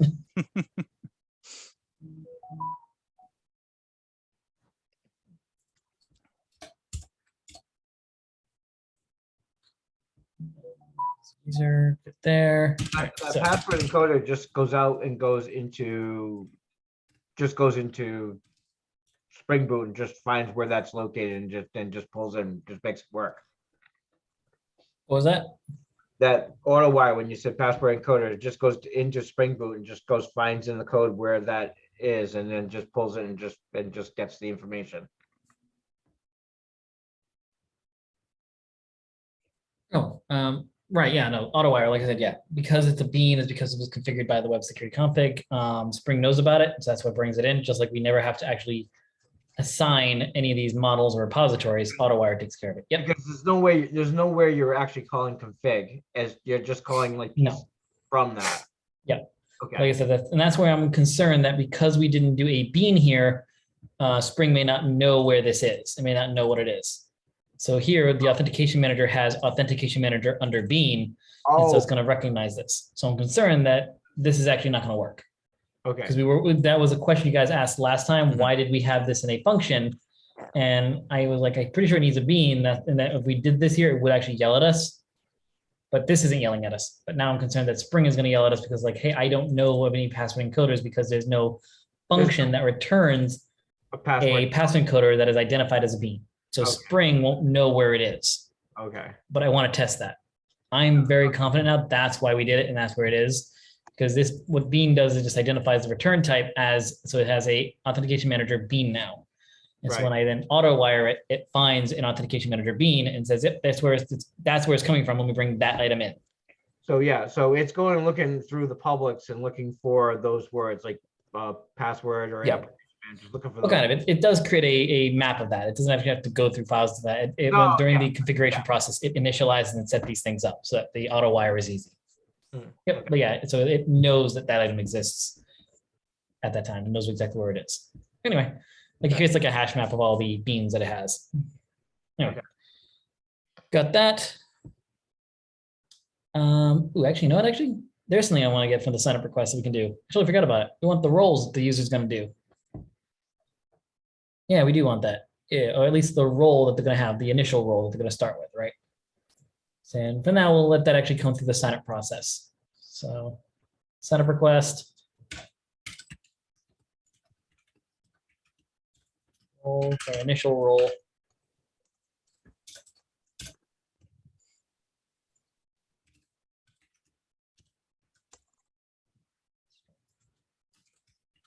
How about that? How about roles? Role. Good possibility that the default role will from our front end will probably just be user. But in this case, I can also have the same route be used by an admin to create a user that is a moderator and just send the role moderator. So again, we'll let the front end kind of secure that. That is definitely something we want to have. Be aware that yes, in the moment, I understand this is going to be a security issue that someone could just send if they know the endpoint for sign up. They could just bypass our front end and put the role they want. If they know the role key, they know what they should be typing in to give themselves an admin credential. So yes, be aware that this is a slight security issue. If someone is able to find out what the role name is and the right endpoint to send it to, they could create an admin account on their own and give themselves administrative rights. In a more complex system, if you have more time, what we do is, yes, we would have this version of the sign up. And if you use this route, you get a user role, period. It's just built into the system. For an admin role, we would have a different route in a secured path that is a sign up process where we can then give them a different role. Make sense? Okay.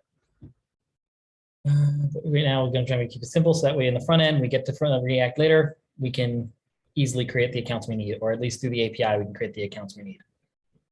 All right. Are you creating getters or setters for them? Oh, right. Thank you. What is the getter? Yeah.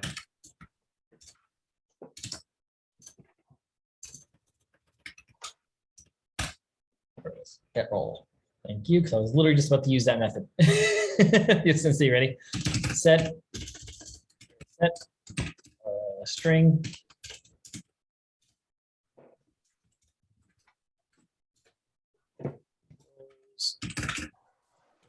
Hash set.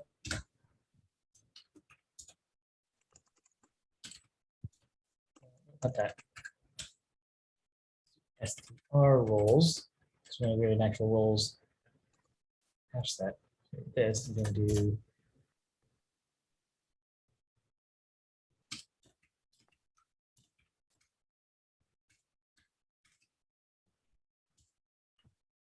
that wants a role, doesn't it? Yeah. I want to do multiple, or I'll just do one actually. Yeah, I'll do just one. No. Trying to think what I want to do. I want to go allow. No, I'm going to allow multiple. Yeah. Updating again. My notes, I think I wrote that as get role. That should be roles. Dang it. Yeah. Roles.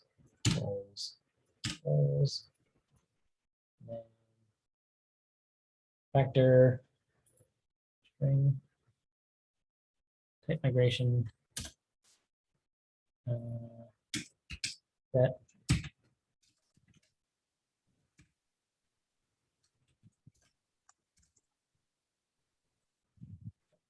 It didn't update it anywhere else, did it? Nope, it didn't. Of course not.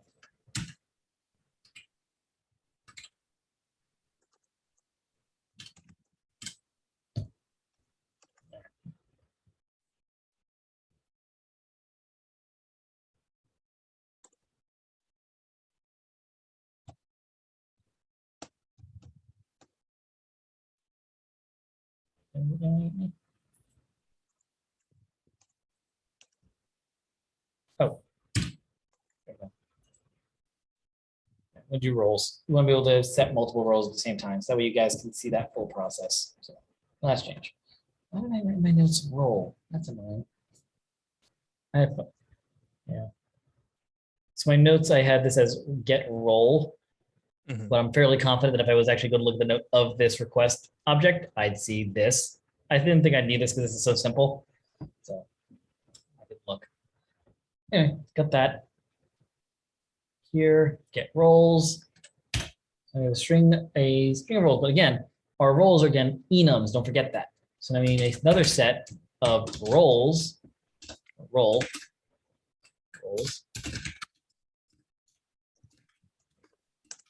Set.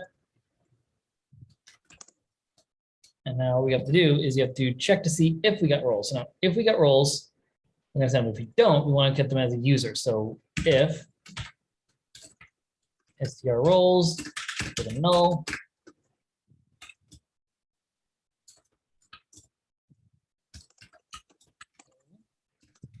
Role. Repository. Find by name. erole.role user. Let's throw. And it's going to be an optional.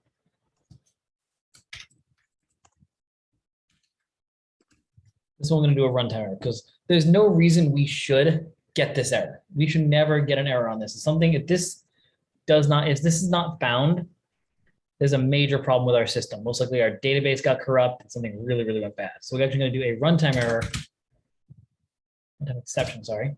We'll return that, throw that because we actually want our system to crash because now our role table is broken. That's a problem. So runtime exception, error.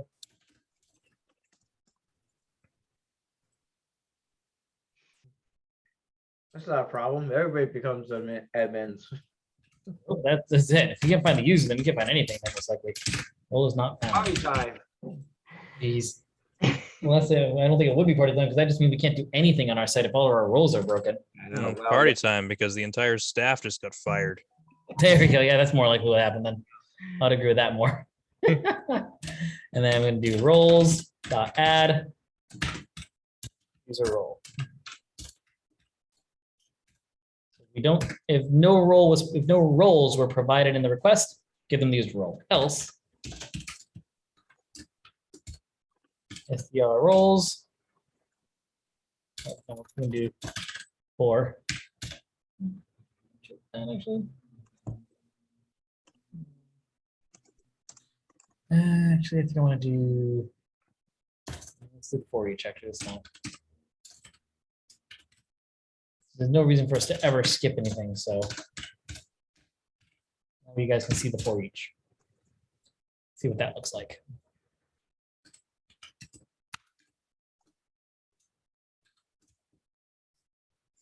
This is a method. So again, continue, break. There's no way to exit out of this loop. We are gonna touch every single item. The return statement just ends this iteration of the loop. Return does not end out of this function. It exits out of this iteration of the loop because it's methods. We're running a lambda expression, as we call it. Remember, this is a nameless function, or sorry, nameless method. So in this case, we're also going to use switch case. So we're going to go through the 3. Again, they're going to be sending us strings, and strings need to be converted to the actual enum. So switch role case. Use user-friendly items, admin, role, admin role, equals role repository, get by name, and again, for all of these, we're just going to copy paste this method. Set them right here, because if any of these roles don't exist, there's a major problem in our system, and that's not what I meant to do. Role admin. There we go. Do that.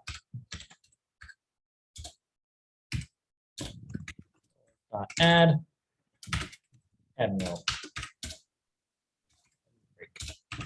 And this break is going to break out of the switch statement, not out of the loop. And that's why we want to use the for each here, because if I use the break instead of a switch, instead of a for loop, there's in a for in, there's a good chance the break could also try to break out of the loop as well. So we're just playing it safe by putting this in inside of a for each.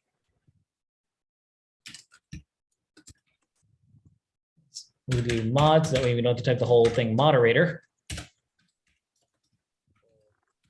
Mod role. Repository. By name. E-role, dot role, moderator.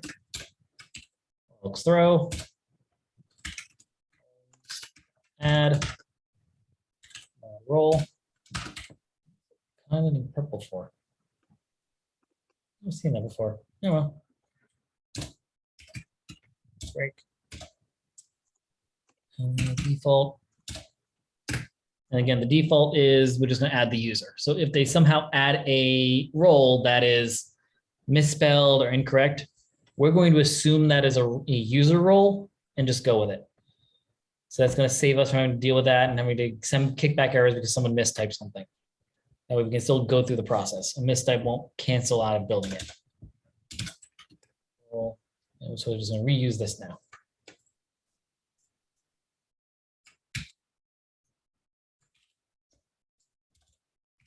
Yeah, if you want, you can definitely set this up to go ahead and build up a what's the one for? Freaking Christ.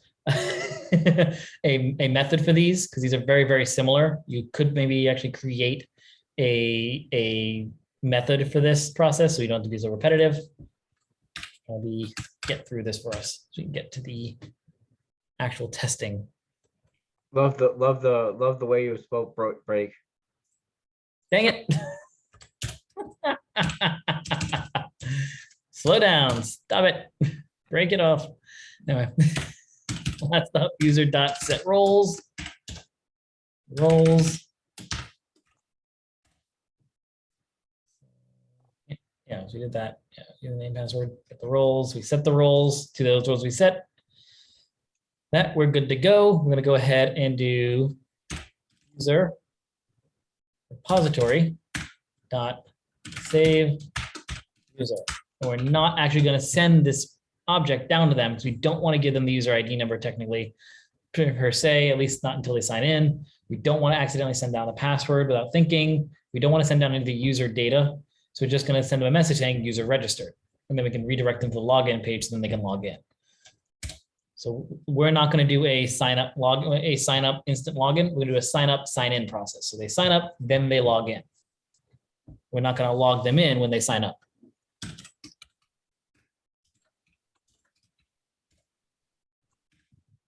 I'm going to do created, new message response, user registered plus delete.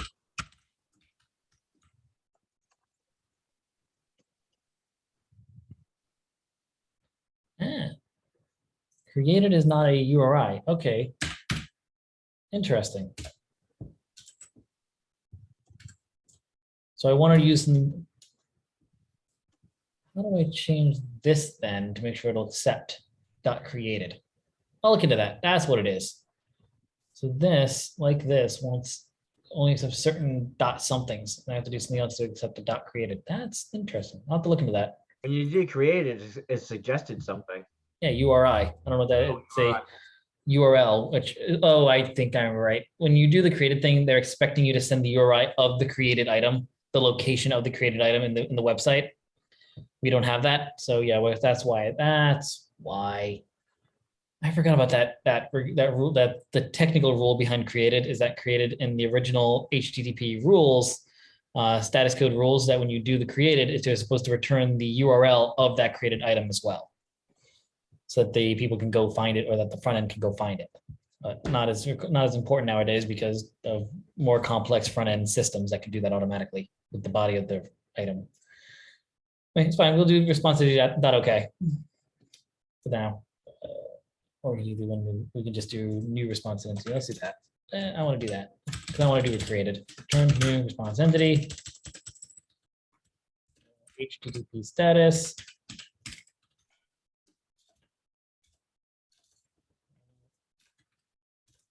Create. There we go. All good. There's our sign up. There is our auth controller. It'll sign up and log people in. So let's test this system. This is actually it. We have everything we need now. You don't need a log off? Not necessarily, because again, a log off doesn't delete. On the server side, log off doesn't make the token invalid.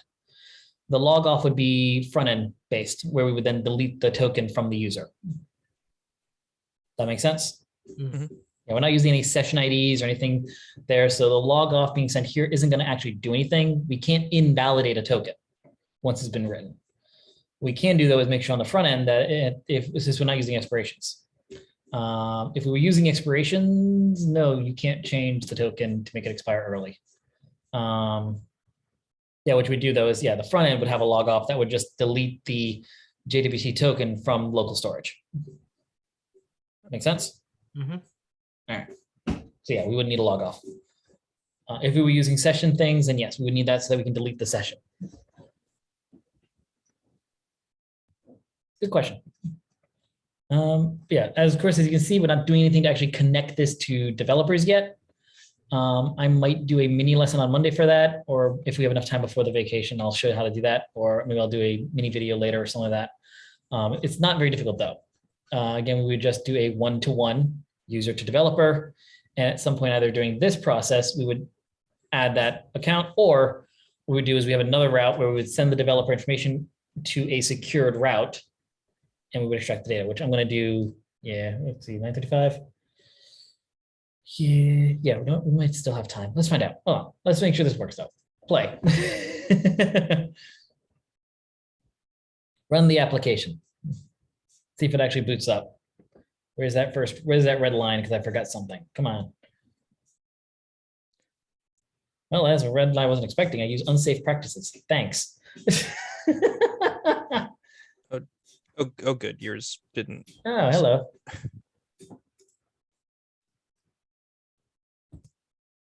There it is. Oh, it is that. Yeah, we're getting the errors for those things. I thought so. So let's go back to web security. It also says the auth entry point.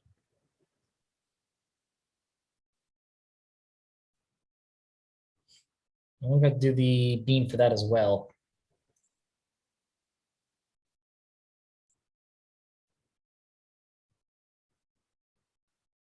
Did I not identify the auth entry point correctly? Did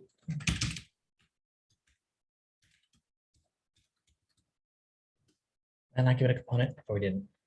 Let's do that one first. Yeah, I forgot something there. Yep, I forgot that. So there you go. Yeah. So even though we have it, it's built, was brought in because I forgot an at component or a bean labeler, because authentication entry point does not actually have it. I thought it did, that apparently doesn't. It couldn't find it. Spring didn't find it. So I'm going to do component here so that it can find it. I'm also just going to nip this in the bud now because I'm very confident this is not going to be seen. So bean. Is that an override? I don't think it was. I think so. Just have it. All right. Don't accidentally close my notes. It's bad. Oops, someone just dropped. Oh, we got too late. Yeah, I got chats. Yep, did. There it is. Got it. All right, good.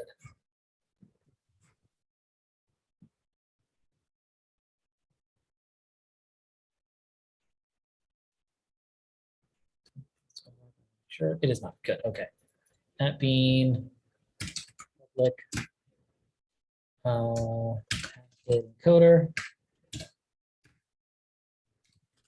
Encoder.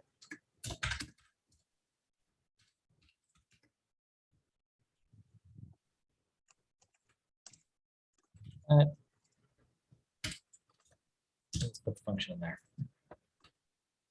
And that way we now have a password encoder bean that can be found by Spring. So that way it knows what the password encoder is. Sound good? Mm-hmm. Now we're seeing where that's important. And actually, that's really good that they got this error message so you can see that. So when you see requires a bean of type this, that could not be found, most likely it needs one of those annotations that you just forgot. Most likely component, bean, or something like that. So check your notes, see what you missed. Let's rerun.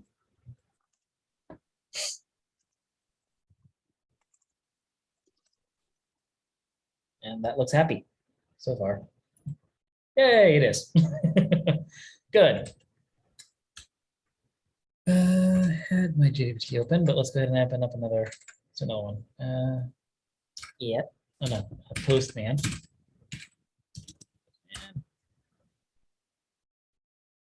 So let's do the initial check of seeing if our developer's route is secure. Let's start with that first.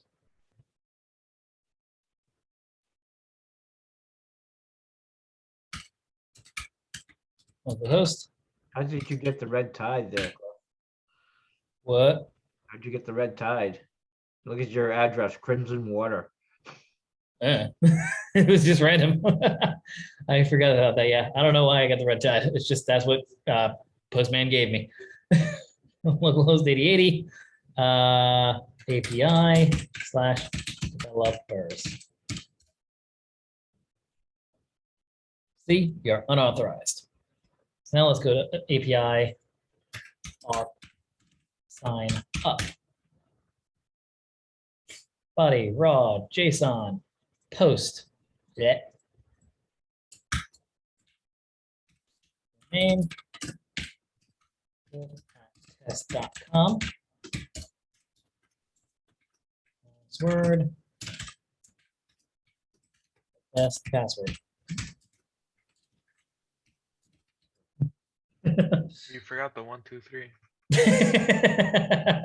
It's got to be secure, Cliff. That good? If you want even more security, you might make it 4 or 5 as well.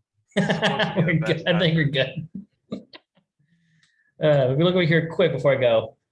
Take a look. We get a nice unauthorized error. Full authentication required to access this resource. That's good to see. We did want that. Let's go ahead and hit send. I got an error.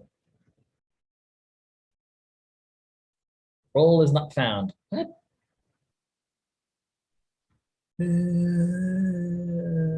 On controller. Line 81. Huh? All right, let's go 81. So role is not found. Right? Oh no, wait, not there. Said, what did it say exactly? No, role is not found. So did I not import that? I thought I did. Oh no, here. A lambda.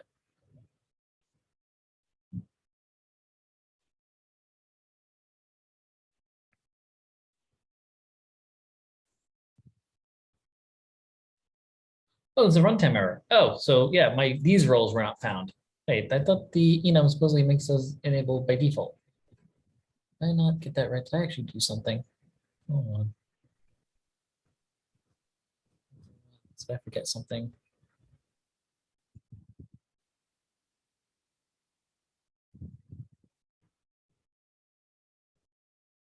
Oh no, they don't get automatically entered. So you guys are gonna learn a single bit of SQL code today. So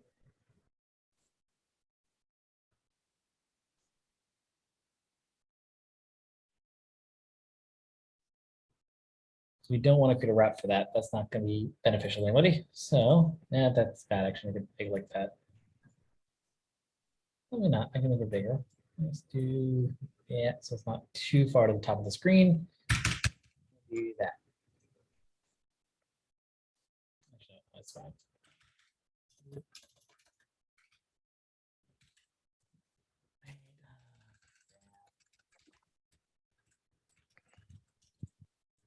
Yes, there it is. Cool. Export. Nice equal. All right. Good. Yes. Equal. Root.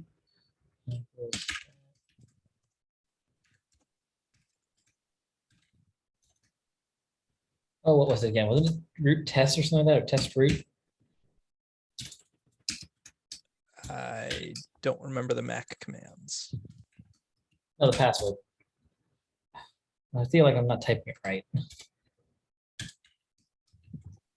There it is. Get root test. All right. Show tables. Semicolon. Show databases. Right. It's gonna be geeky likes, right? Yeah. Use likes. Tables. They are. And what we're going to do is we're going to insert into role the 3 roles we wanted. So those are very simple commands, and these are really good to see. So insert. But we can't see your prompt. At least I Too can. low. Yeah. All right, 1 second. Yeah. Jesus Christ. Cancel. Cancel. No. No. There we go. Better. Insert. 2. Give it the table name, table, roles, parentheses, the field name, that's the column, values, and parentheses, the values, and they should line up. So name, values, when I enter multiple items or multiple columns, you would enter multiple column titles, name, comma, something, something. So here we're just going to do name.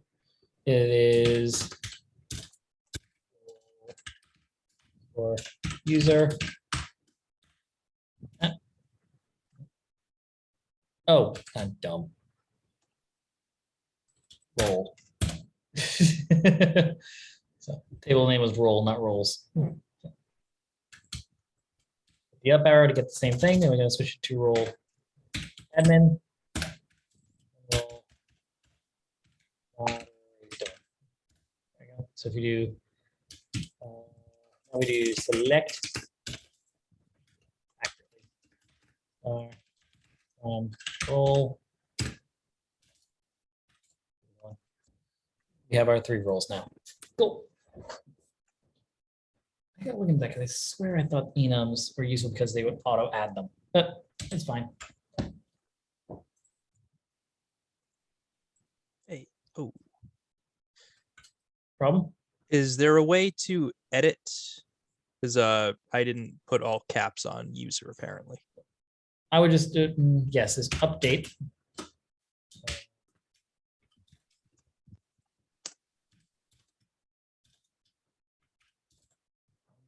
The right order of it. 1 second.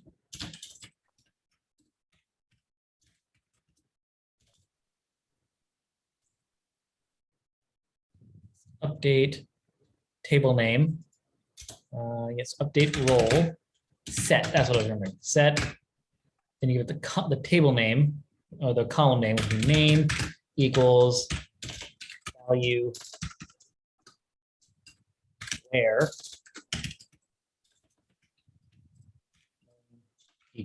equals try that.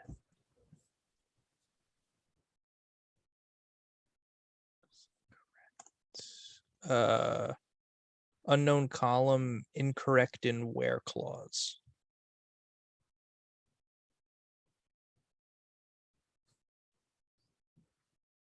Let me see.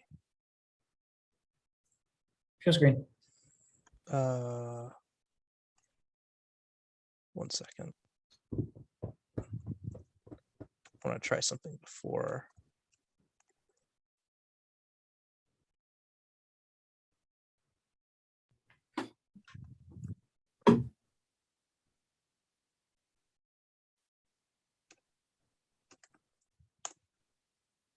No, okay. Sharing screen. Yep. Okay. Here comes. I tried it 2 different ways. I tried it as you had it written, and then I tried to pop in what I did wrong. So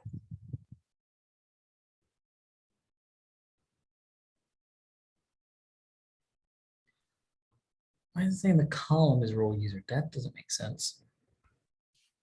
Column is name. Can't you get it by ID? Oh, that's probably a better idea. Yeah, let's do that instead. So up arrow, good call on that. Mhm. Let's get rid of name equals role user. Undo that since I just Okay. yeah. Oh no, the second version. oh, second one here. So where name equals role user, get rid of all that Yep. and do ID equals 1. Good call on that one. I like that idea. ID equals 1.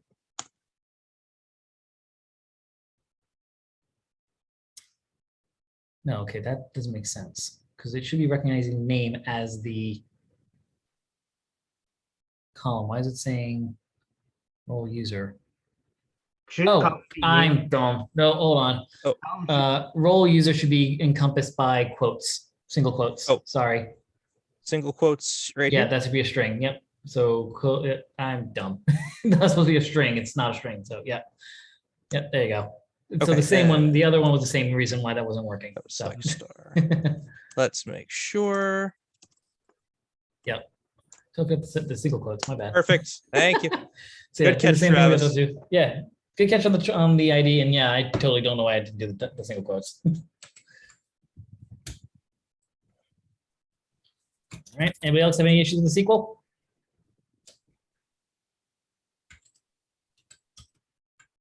I'll go with that. All right, so we'll go ahead and run this then. Now let's actually run it again. We don't need to reboot the server because we didn't change anything on the server. We updated the database. So we shouldn't need to reboot it. Unless, wait, hold on. Did it crash? I think I crashed it because I did a runtime error, didn't I? Yeah, so yeah, we need to reboot actually because I did a runtime error, which kills the program. So reboot.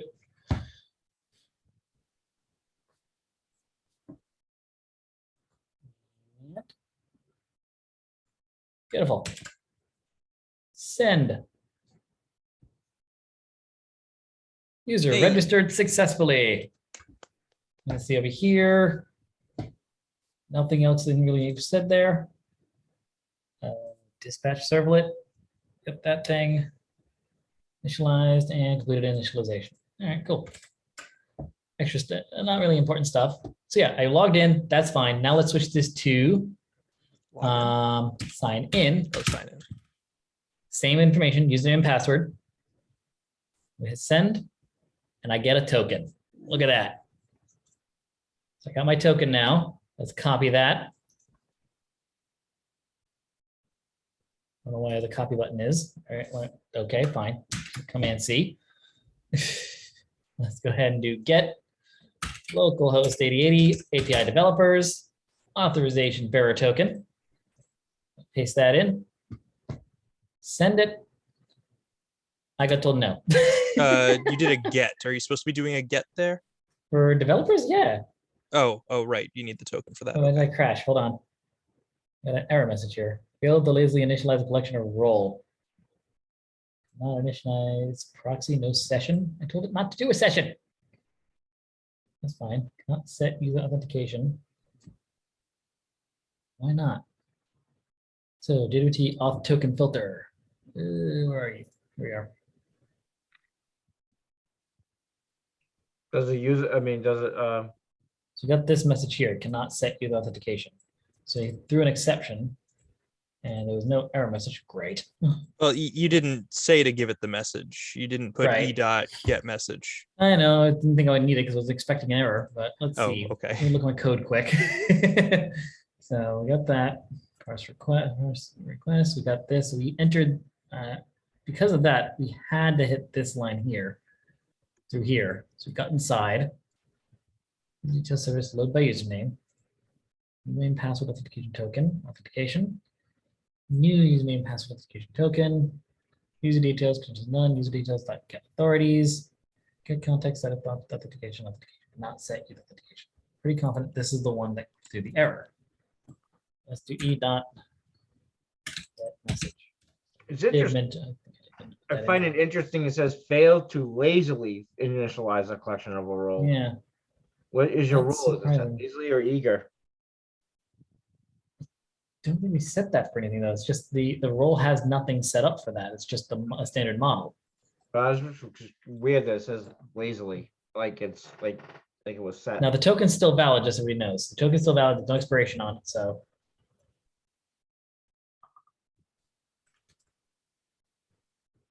Right. Oh, I signed in. So that is still unauthorized. This time I didn't get an error message this time, but I got this still. You still got the same error message that you got. Oh, here we go. There's more there though.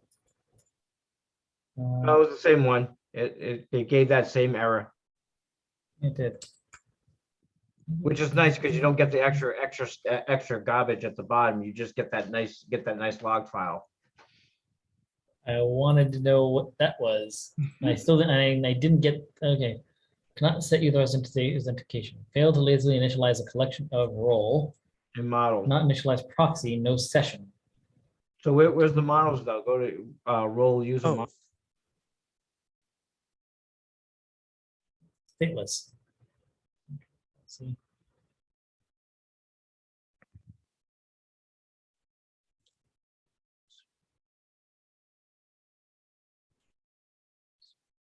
Yeah, I have a role, right? Yeah, there's a user roles table with a fetch type lazy. If you change that to eager, because it's saying that it can't do Let's it try it. lazily. Yeah. Yeah, let's try it. I feel like I did that in my original stuff, but sure, let's try it. No, it's usually, User. well, the thing about it is you usually don't do eager because Yeah, no. it's better. But eager is probably like, because it's only probably. what we Yeah, want. there's not too many items here, so maybe it'll make a difference. Let's find out.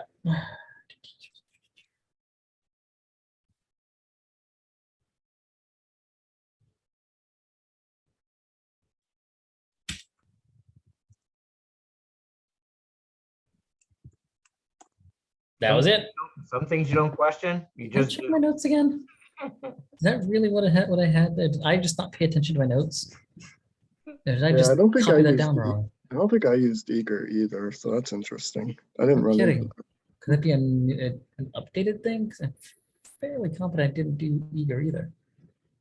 I'll look into that later. Well, I think it defaults to eager if you don't set one. True. I'm trying to see True, my but- notes if I said it. Oh, I but- said it in my notes. So in my notes, I have it set to lazy. I'm gonna look into that later. It's fine though. Hey, as long as it works, that's what's key. Apparently it doesn't like it though. It kind of yells at you Yeah, for no it. kidding. Hmm. But there's all the developers. My authentication key works. I can log in. So I can create accounts, log in and use it and actually get the secured information now. Yeah, so that works. And you can see there, yeah, all fine. There you go. The system as it is now is functional as an authentication system. What I would, so again, big recommendation for the weekend. Add this as is to your Expressian app, or just at least something. Make sure you have some sort of authentication system built in. Yes, this is not connected to any of our existing databases or any systems like that. We might try to do a little bit of that on Monday, maybe. Or maybe we'll do a mini version of it tonight or the weekend, who knows? But we should definitely cover it. Because I think that'll be fine to cover that quick and then go straight into consuming of an external API. That actually isn't that difficult, like I said. There's some built-in systems in here for that. Spring Web has a built-in system to call external sources and bring data in. So it shouldn't really be that difficult. The main thing is just setting up payloads again. My understanding, you set a payload of what needs to go there in case of a post. So how to create the body of a external request and and make sure that you also have an object to accept a body back that has a body in JSON. And so you have something to capture that object. Sound good? All right. So touch base on that weekend, but yes, add in authentication to your sites. And my biggest focus for the weekend for you guys is to find questions about this. If it doesn't work, try to find out what didn't work, why it didn't make sense, what you couldn't figure out so that you can find out on Monday. So Monday's first hour will be to review this and to review what you could not add. So it's very, very important that you do attempt this over the weekend. That's very, very key. Attempt this over the weekend. So if you cannot get it working, you can get help from the class on Monday, from all of us. I think the first 30 minutes of class, instead of actually going to breakout rooms, we went to breakout rooms, but no matter what, it's going to be showcasing what you couldn't get working. And we'll decide whether we fix them in class or we go to breakout rooms and I help you guys fix them one-on-one once I see what the problems actually are and how many people had problems. So your biggest thing and biggest focus is to attempt this if you can. If not, we definitely want to check in why. Like if you're behind, that's fine. I know some people might be. Let me know. Make sure I'm aware of it. But yeah, we want to try to add this to Expressian or to your personal project. I right now don't care where you add this, but add it to either Expressian or to your personal project. Sound good? Mm-hmm. All right. Any questions right now off the top of your head? Yes. What? I don't want to get into deep in the weeds in this one, but just a question is, how do I assign a role to a route? After you, so it would be in the route logic. Okay. Mhm. So you would have to, so basically if I only wanted the administrator to get routes, say, just to get all users, it's the only thing you can do. I would have to go into and say, if the user is getting it is the role admin, then allow this route to happen. Yep. Okay. Otherwise, kick back the unauthorized. All right. Oh, okay. Mhm. Yep. And that You would- could add it to the filter, of course. You could add something to the filter system, but you need to make sure you would even know where they are, though. That's the problem to it. So the filter, you'd have to check the paths and determine from the path if there's a path pattern. So if you have a path pattern, then yes, you could in, where is it here? What am I thinking off the top of my head? Request dot get path info. Yeah, so one of these things, I can't remember which one it is exactly, but one of these would actually give you the path that they're trying to access, and then you can check to see, you can check for patterns and deny certain ones based on the user. So I would actually do it though after here, because I know we don't have the repo. Yeah, the repo is not here. Right. His name, his details, details. Right. So, no, yes, what I would actually do then, yeah, I would add a separate filter that then would take the username. Mhm. So I'll do this again. I should do it here. Again, you asked me how I would do this right now. I'm trying to look at it this. I'm trying to figure out how I would like to do it. I probably wouldn't want to do it separately, but yeah. Yeah, user details. All right, so security context, get context. Yes, so the authentication, and remember that authentication has, and we see how we were able to pull that. So you can do the security context, like get context. I think we do get principal or Okay, get authentication. Yep. That should be able to give you it, and you'll be able to get the username out of that. And with the username, you then pull the user account from your repo, and then you would be able to check the role. The main thing here is we didn't pull the roles in here. So that's the one thing to keep in mind. We didn't pull the roles here. So you would have to pull them there, and yeah, we didn't save it to the JWT. Just be aware of that. Something else you could do is you could do it. How do I explain this right? So if you have a better understanding of the Jackson API, the JSON system for Java, the subject in your JSON JWT utilities. That's not open apparently. The subject. so basically you can encode the role in the token. So when it Yes. gets encoded, you can see what. What the you can do role is, yes, you can stringify a JSON object here. So you can use Jackson to take an object or payload, in other words, Oh, yeah. turn it into a string and save it as the subject. Your subject would be a JSON object. When you then get the subject, you would then have to just parse it into the object using Jackson again. So that is an option you could do, and that way you could store additional data in the JSON Web Token. My other, my other project, my cryptocurrency, I had to take the data and then I had to like parse it out and decrypt it and stuff. Yeah. And bring it in, like get all the individual strings and pull all the pieces. But you're right. I did forget to actually do user routes, but you know what? I think I did have notes on that. I don't feel like I was supposed to do that, and we just ran out of time. Hold on.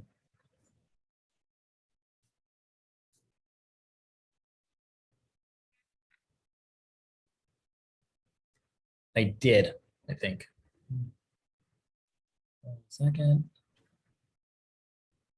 I did have another controller that was a test controller that we're going to use to showcase that. Right. Right, because there's something called pre-authorize. You know what? 2 seconds. And this will be on. So if anyone needs to go ahead. I'm going to add this to the end of the video. I'm going to see, and I might go into the YouTube to try to trim this part out so that it shows up quicker instead of all this delay, because I did forget something. So quick, new Java class. Controller. Nothing extra here, just a at cross origin. Controller. Nothing.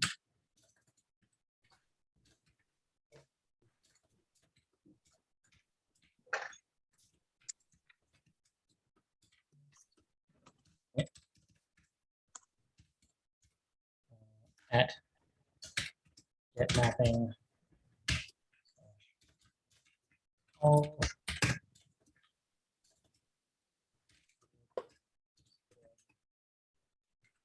access all users, not public for everybody, but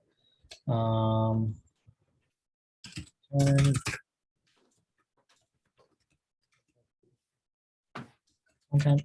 No, this isn't public as in not authorized, but this means no matter what your user role is, you can get this. So this doesn't care about your user role. Because it's not under that mapping we set in our web security config, a guest can't get it. This is for all roles regardless. At get mapping. Hey, you forgot a semicolon on line 12. Yep. User only. Or actually, yeah, anyone user or higher, actually. Yeah. So we can do authorize is the T for that. We can do role. There. And so again, this is part of the reason why we did the way we did it. The way we did it.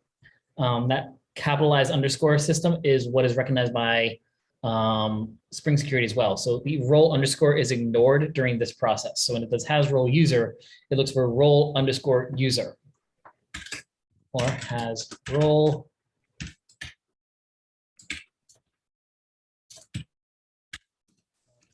or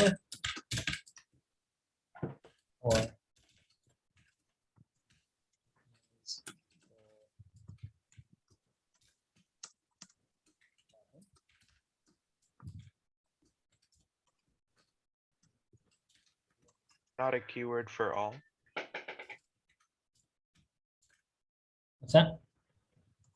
Oh, no, Is there wait, no I keyword for forgot. all?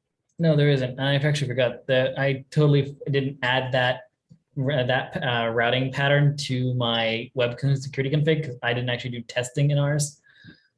Whoops. So yeah, this is not public mapping. So yeah, we don't actually have a public mapping to this API, this one here. So actually, I should add that to the web to that. So this is more just extra information for you guys. Those of you stick a little longer. I'm gonna put this in here.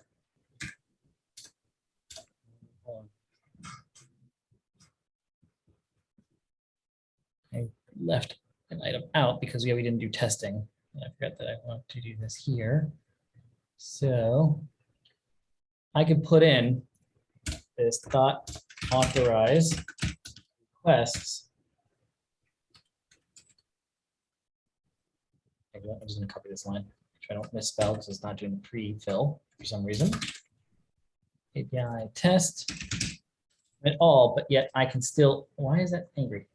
You Oh, need dot an and, yeah. Thank you. Yep. Good catch on that. Test controller. Here, get access to. So even though this is there, I can still secure routes by putting this in here. Even though this API here technically is entirely open, permit all, I can restrict permit all routes with this, and I can override the default restrict everybody. So I can say if they have a user, access this. So I can also restrict others too. That line in the web security controller we just did, it's the same thing as the auth route. We just changed auth to test. Yeah. Or we just copied it and moved. Okay. Yeah. Just change test. I use this. Just making sure. Yep, you're good. You got it. Authorization to both now. You can go to test and to. Yep. But you won't be able to do the /user because well, you can as long as you're logged in. Right. So user is only be able to log in because you have to have one of these roles. One of those to get in, yeah. Yep. Okay. User access. Return. Content.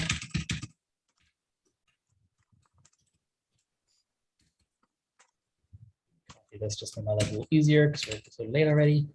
Let's do mod. I'm going to get rid of the first item. We're just going to say has moderator or admin. Make this mod access. Content. At least grab all this. That there. That do admin.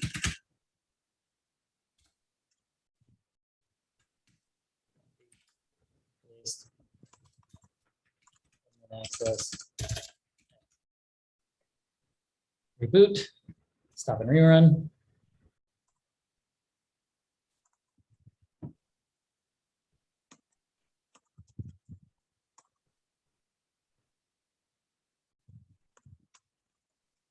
Back to this, we go to here, keep that API test /all, let's send. You'll see public content. If I copy that again, go to another tab, paste that in without a bearer token, I still get it. We go to all well, let's do here first, the public, no login yet, user. Not found. You don't do Not all. found. Was it user? User. Yeah, it's Just you, yeah. Oh, I didn't see all. I forgot to get rid of all. Thank you. Send. Unauthorized. Come back here though and do /user. User content. I switch to admin. We'll see no forbidden. oh, And last but not least, because Jim, you did that for me. Jim, best password ever. Roles. Strings. I'm going to do mod and the roles we're going to give you. Comma. Send. Oh.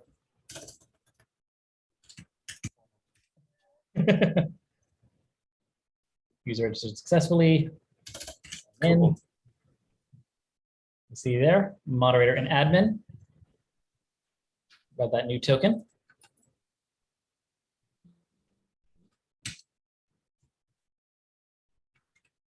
We'll go ahead and see admin now works. Even though he doesn't actually have the user role, But you can still get to access use to the your content. Exactly. Hierarchy system, yeah. Exactly. And mod. So you can Yay, access all of them. cool. Thank you, Jim, for not letting me forget that item. I gave you guys the role stuff and didn't even show the role stuff. Ah. So yes, that was important. Thank you very much for bringing that up. I totally forgot about it. Yes, those pre-authorized systems can be how you override the default behavior on who and who isn't allowed. So you can add that back in. Cool. And now I can also explain that's why we named the roles the way we named them. So if I said that earlier, wouldn't have made sense. Now I can explain now that you see it, that's why we named them specifically role underscore blank.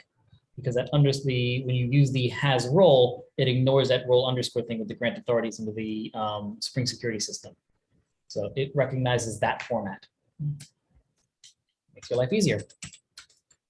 So there you go. I think that's everything. If there's anything, of course, you don't understand how to use of this, feel free to ask. It is something that I forgot to touch base on, or I might want to do an extra lesson on.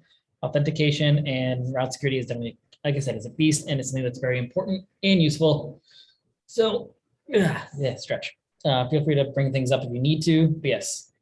Just one more quick question. Oh, mine's crashing actually.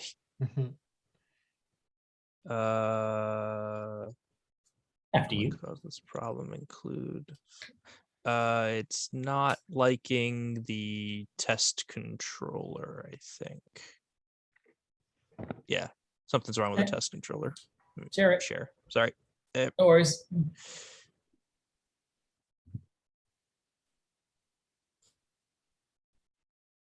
Generate CG lib subclass. What?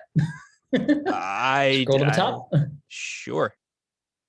Mouse origin, rest controller, request mapping, API test. That looks fine. Huh? Common cause of what? What's the common cause? Common cause of this problem, including the final class or non-visible class. What? Failed to parse has role moderator or has role admin. Oh, you're missing a quote after the word moderator. Oh, you're absolutely quote. right. Both. What an error message on the other one too. Yeah. Then if you could copy pasted, yeah. All right. That's an error message. Jesus. Yeah.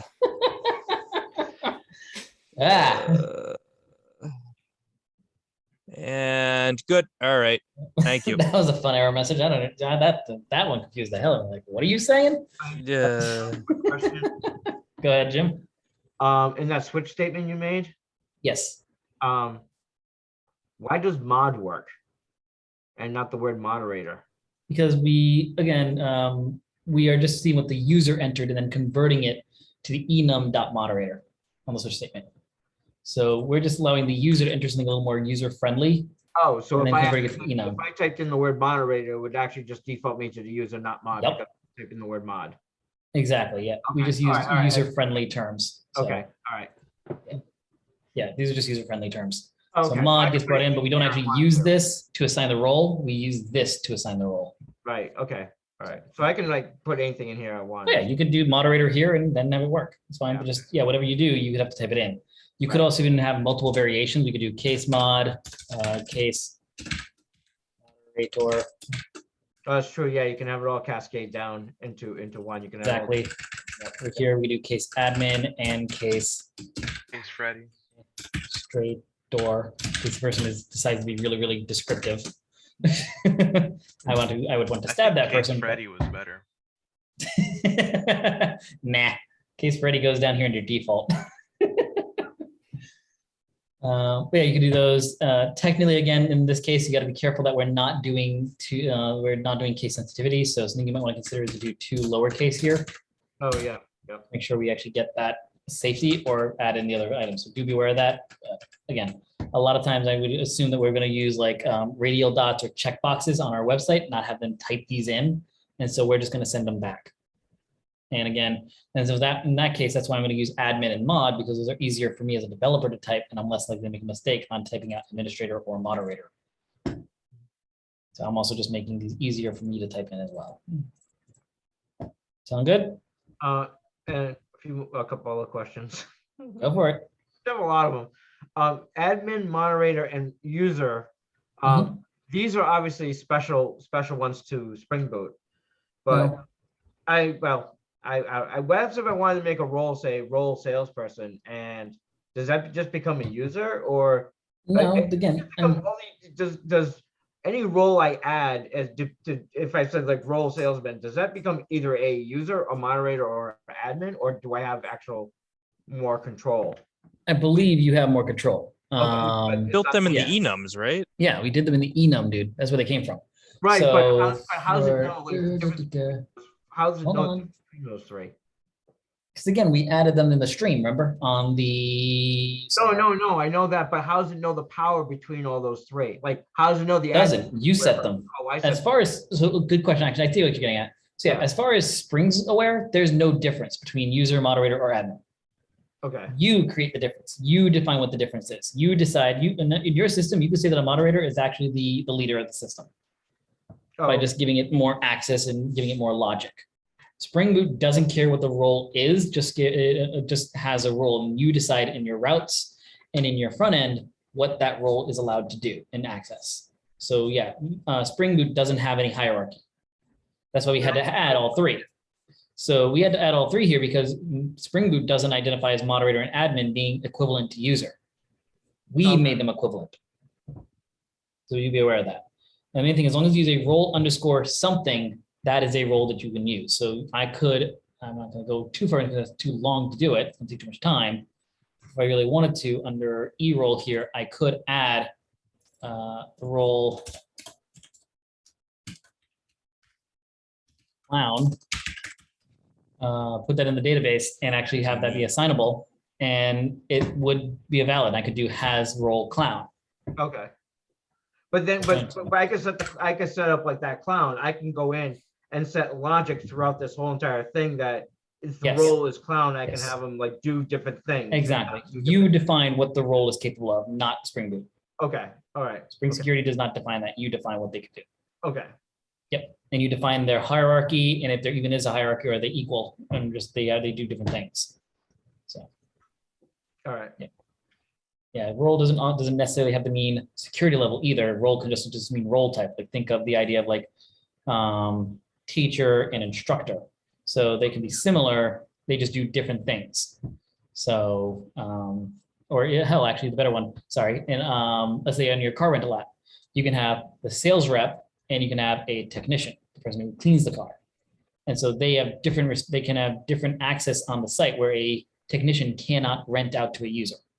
They can't process a return or process a pickup, but they can mark a car as cleaned, mark a car as needs repair, mark a car as has damage, so we charge the customer. So that's what the technician can do.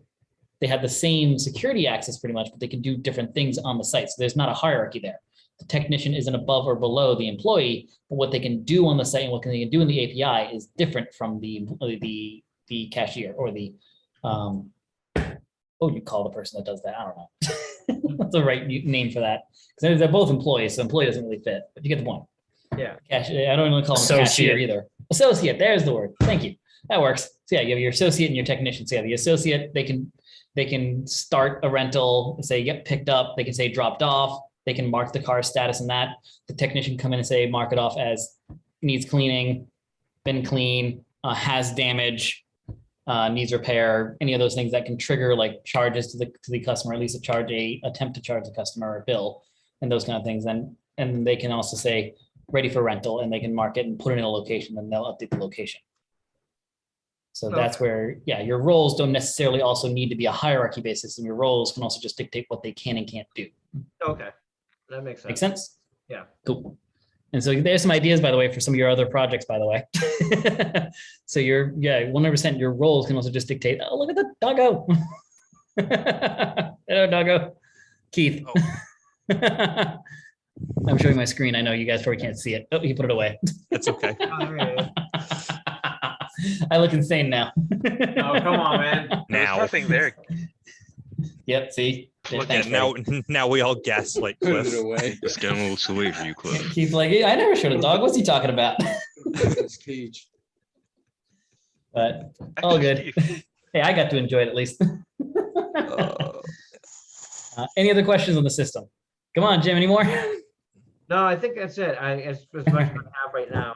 But you know me, I always ask questions. Oh, I know, that's good. And again, these guys learn some extra stuff about the system, what they could potentially do with their projects. So main thing, again, experiment with this thing, learn about it, make sure you understand it. Authentication is a really powerful thing, especially if you can show a good understanding of it during an interview. Yeah, showcasing that kind of understanding of limited access and that users should only be able to do what they are supposed to do and nothing more, nothing less. So showcasing that understanding is really useful because a lot of the companies you're going to work for definitely care about security and definitely care about users only doing what that user should be able to do. I So have a question about like, if you had like a microservice structure, if you Mhm. set up the security in one service, how would that translate into the other service? multiple ways. There's multiple ways you can do it. It depends on how you want to handle it and who's going to decide how that works. So there's multiple approaches for it. You can definitely have the token go to the service, and then that service can ask the authentication service, hey, is this a valid token? And if so, who is it? And they can respond back with the valid information that it needs in order to do its job, but only the information it needs to do its task. It may just ask, hey, is this person allowed to do this? Saying, here's here's what I need. Can this person do it? The system will reply like, yep, and here's who it is. You could also have it go through on the gateway. The gateway can ask the auth service first, who is this? Got it. Then send it to the other system with that information because now you're in the back end. So sending that data can't be picked up by packet sniffers. So the gateway can ask the auth server for the user's information, sends it back, and then sends that to the other service to say, here's that data plus the already validated user's information, so that it can do its work. So that's just two examples of how you can handle it. But there's So it would just multiple. receive the token and then send Yeah. back the user and go like, if Yep. it's, and okay. It's similar. But yeah, So you there'd don't be have to no set up security this. on the Yeah, second one. technically you don't need it. No. All right. I was wondering, is it- Nothing like this. You wouldn't need Spring Security per se. So Spring Security wouldn't need it because the gateway can authenticate technically, or technically all the routes are open, but then or even then a filter can manage it. But there's multiple ways you can handle it, and it'll help more once we see how to consume an API. Because then you can decide where and how you want to do that.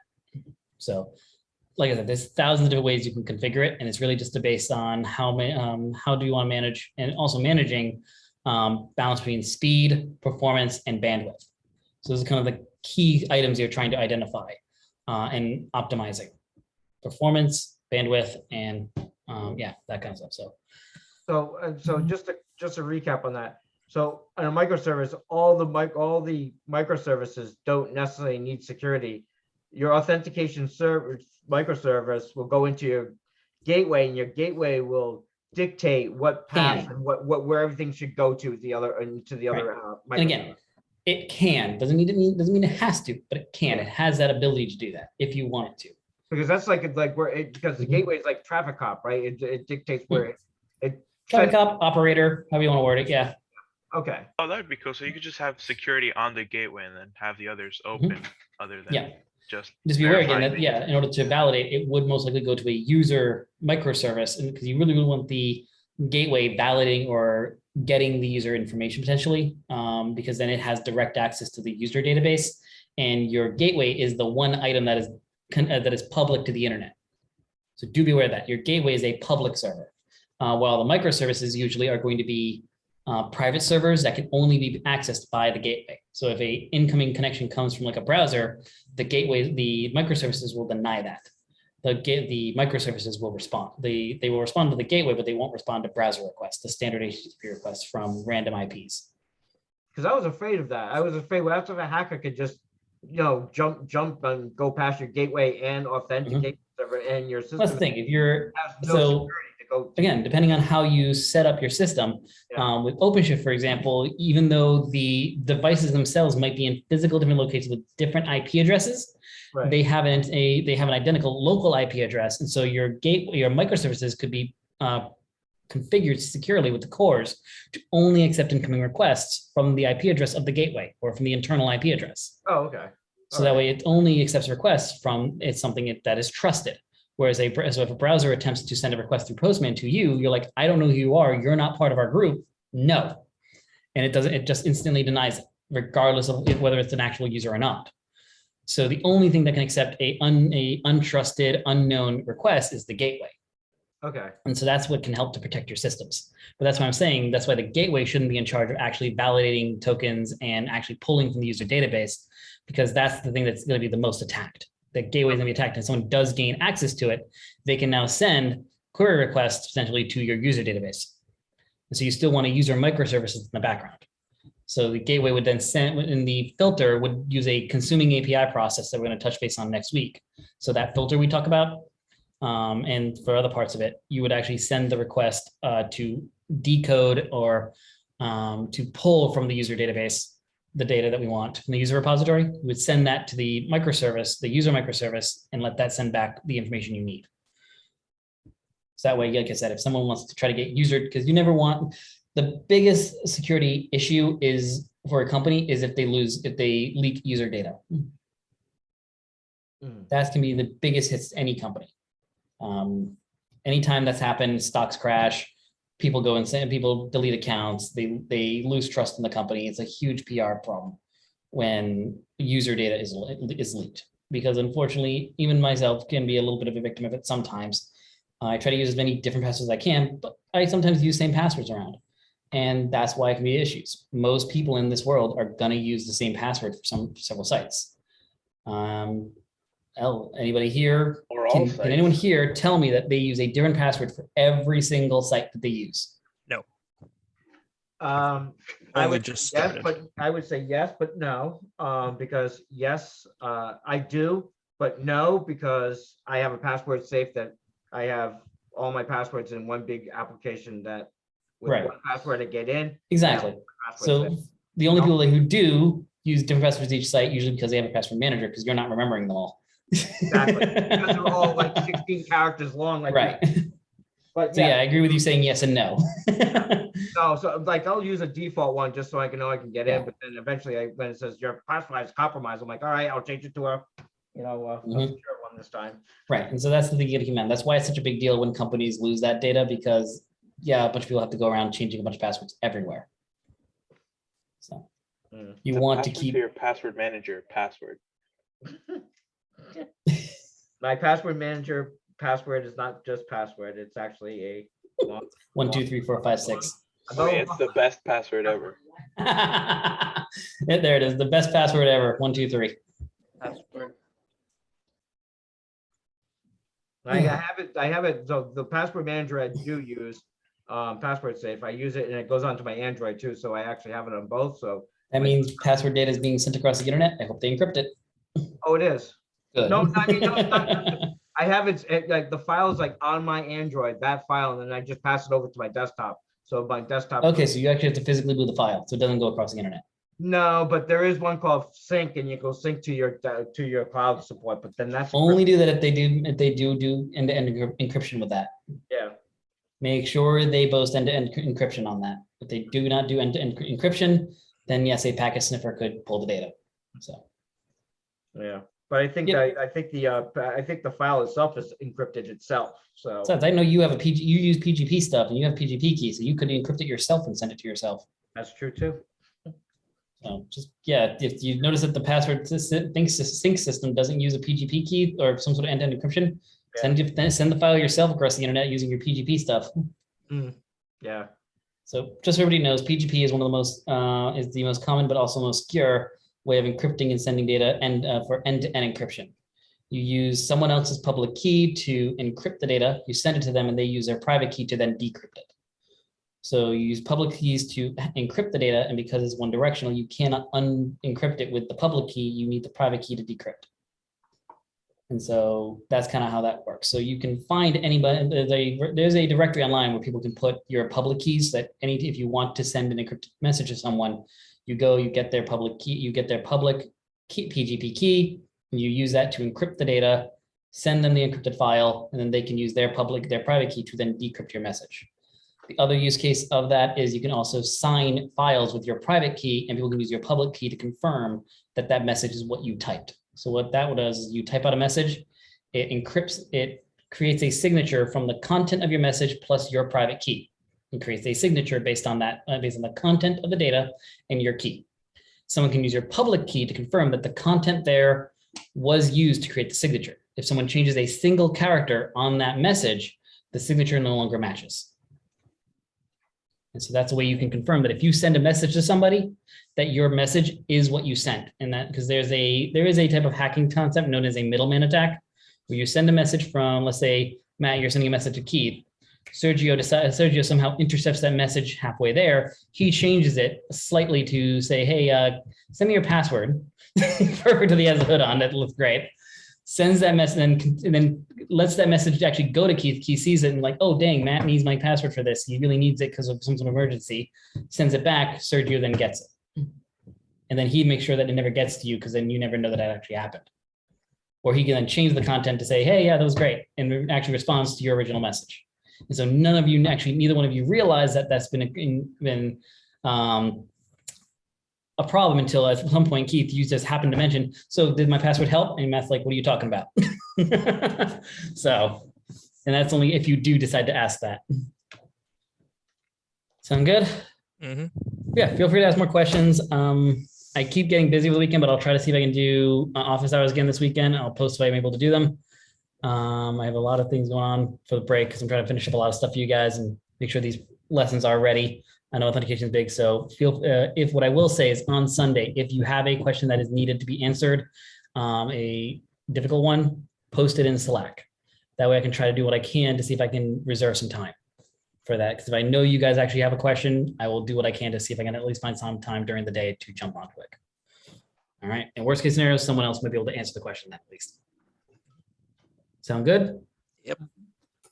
All right, I think that's it. Thank you everyone for staying late these last couple of days. I know this stuff has been challenging. I do want to say though, I believe this is the hardest concept of Java to get through, Spring Boot. The rest of the stuff should be fairly simple. The only other, really for me, the complex thing is just wrapping your head around React in 3 to 4 days, and be able to do it enough that feel okay with it. Mhm. All right. Yep. All right. I will see everybody on Monday. Have a good weekend. All right. Good night, everyone. All right, good night. Yeah.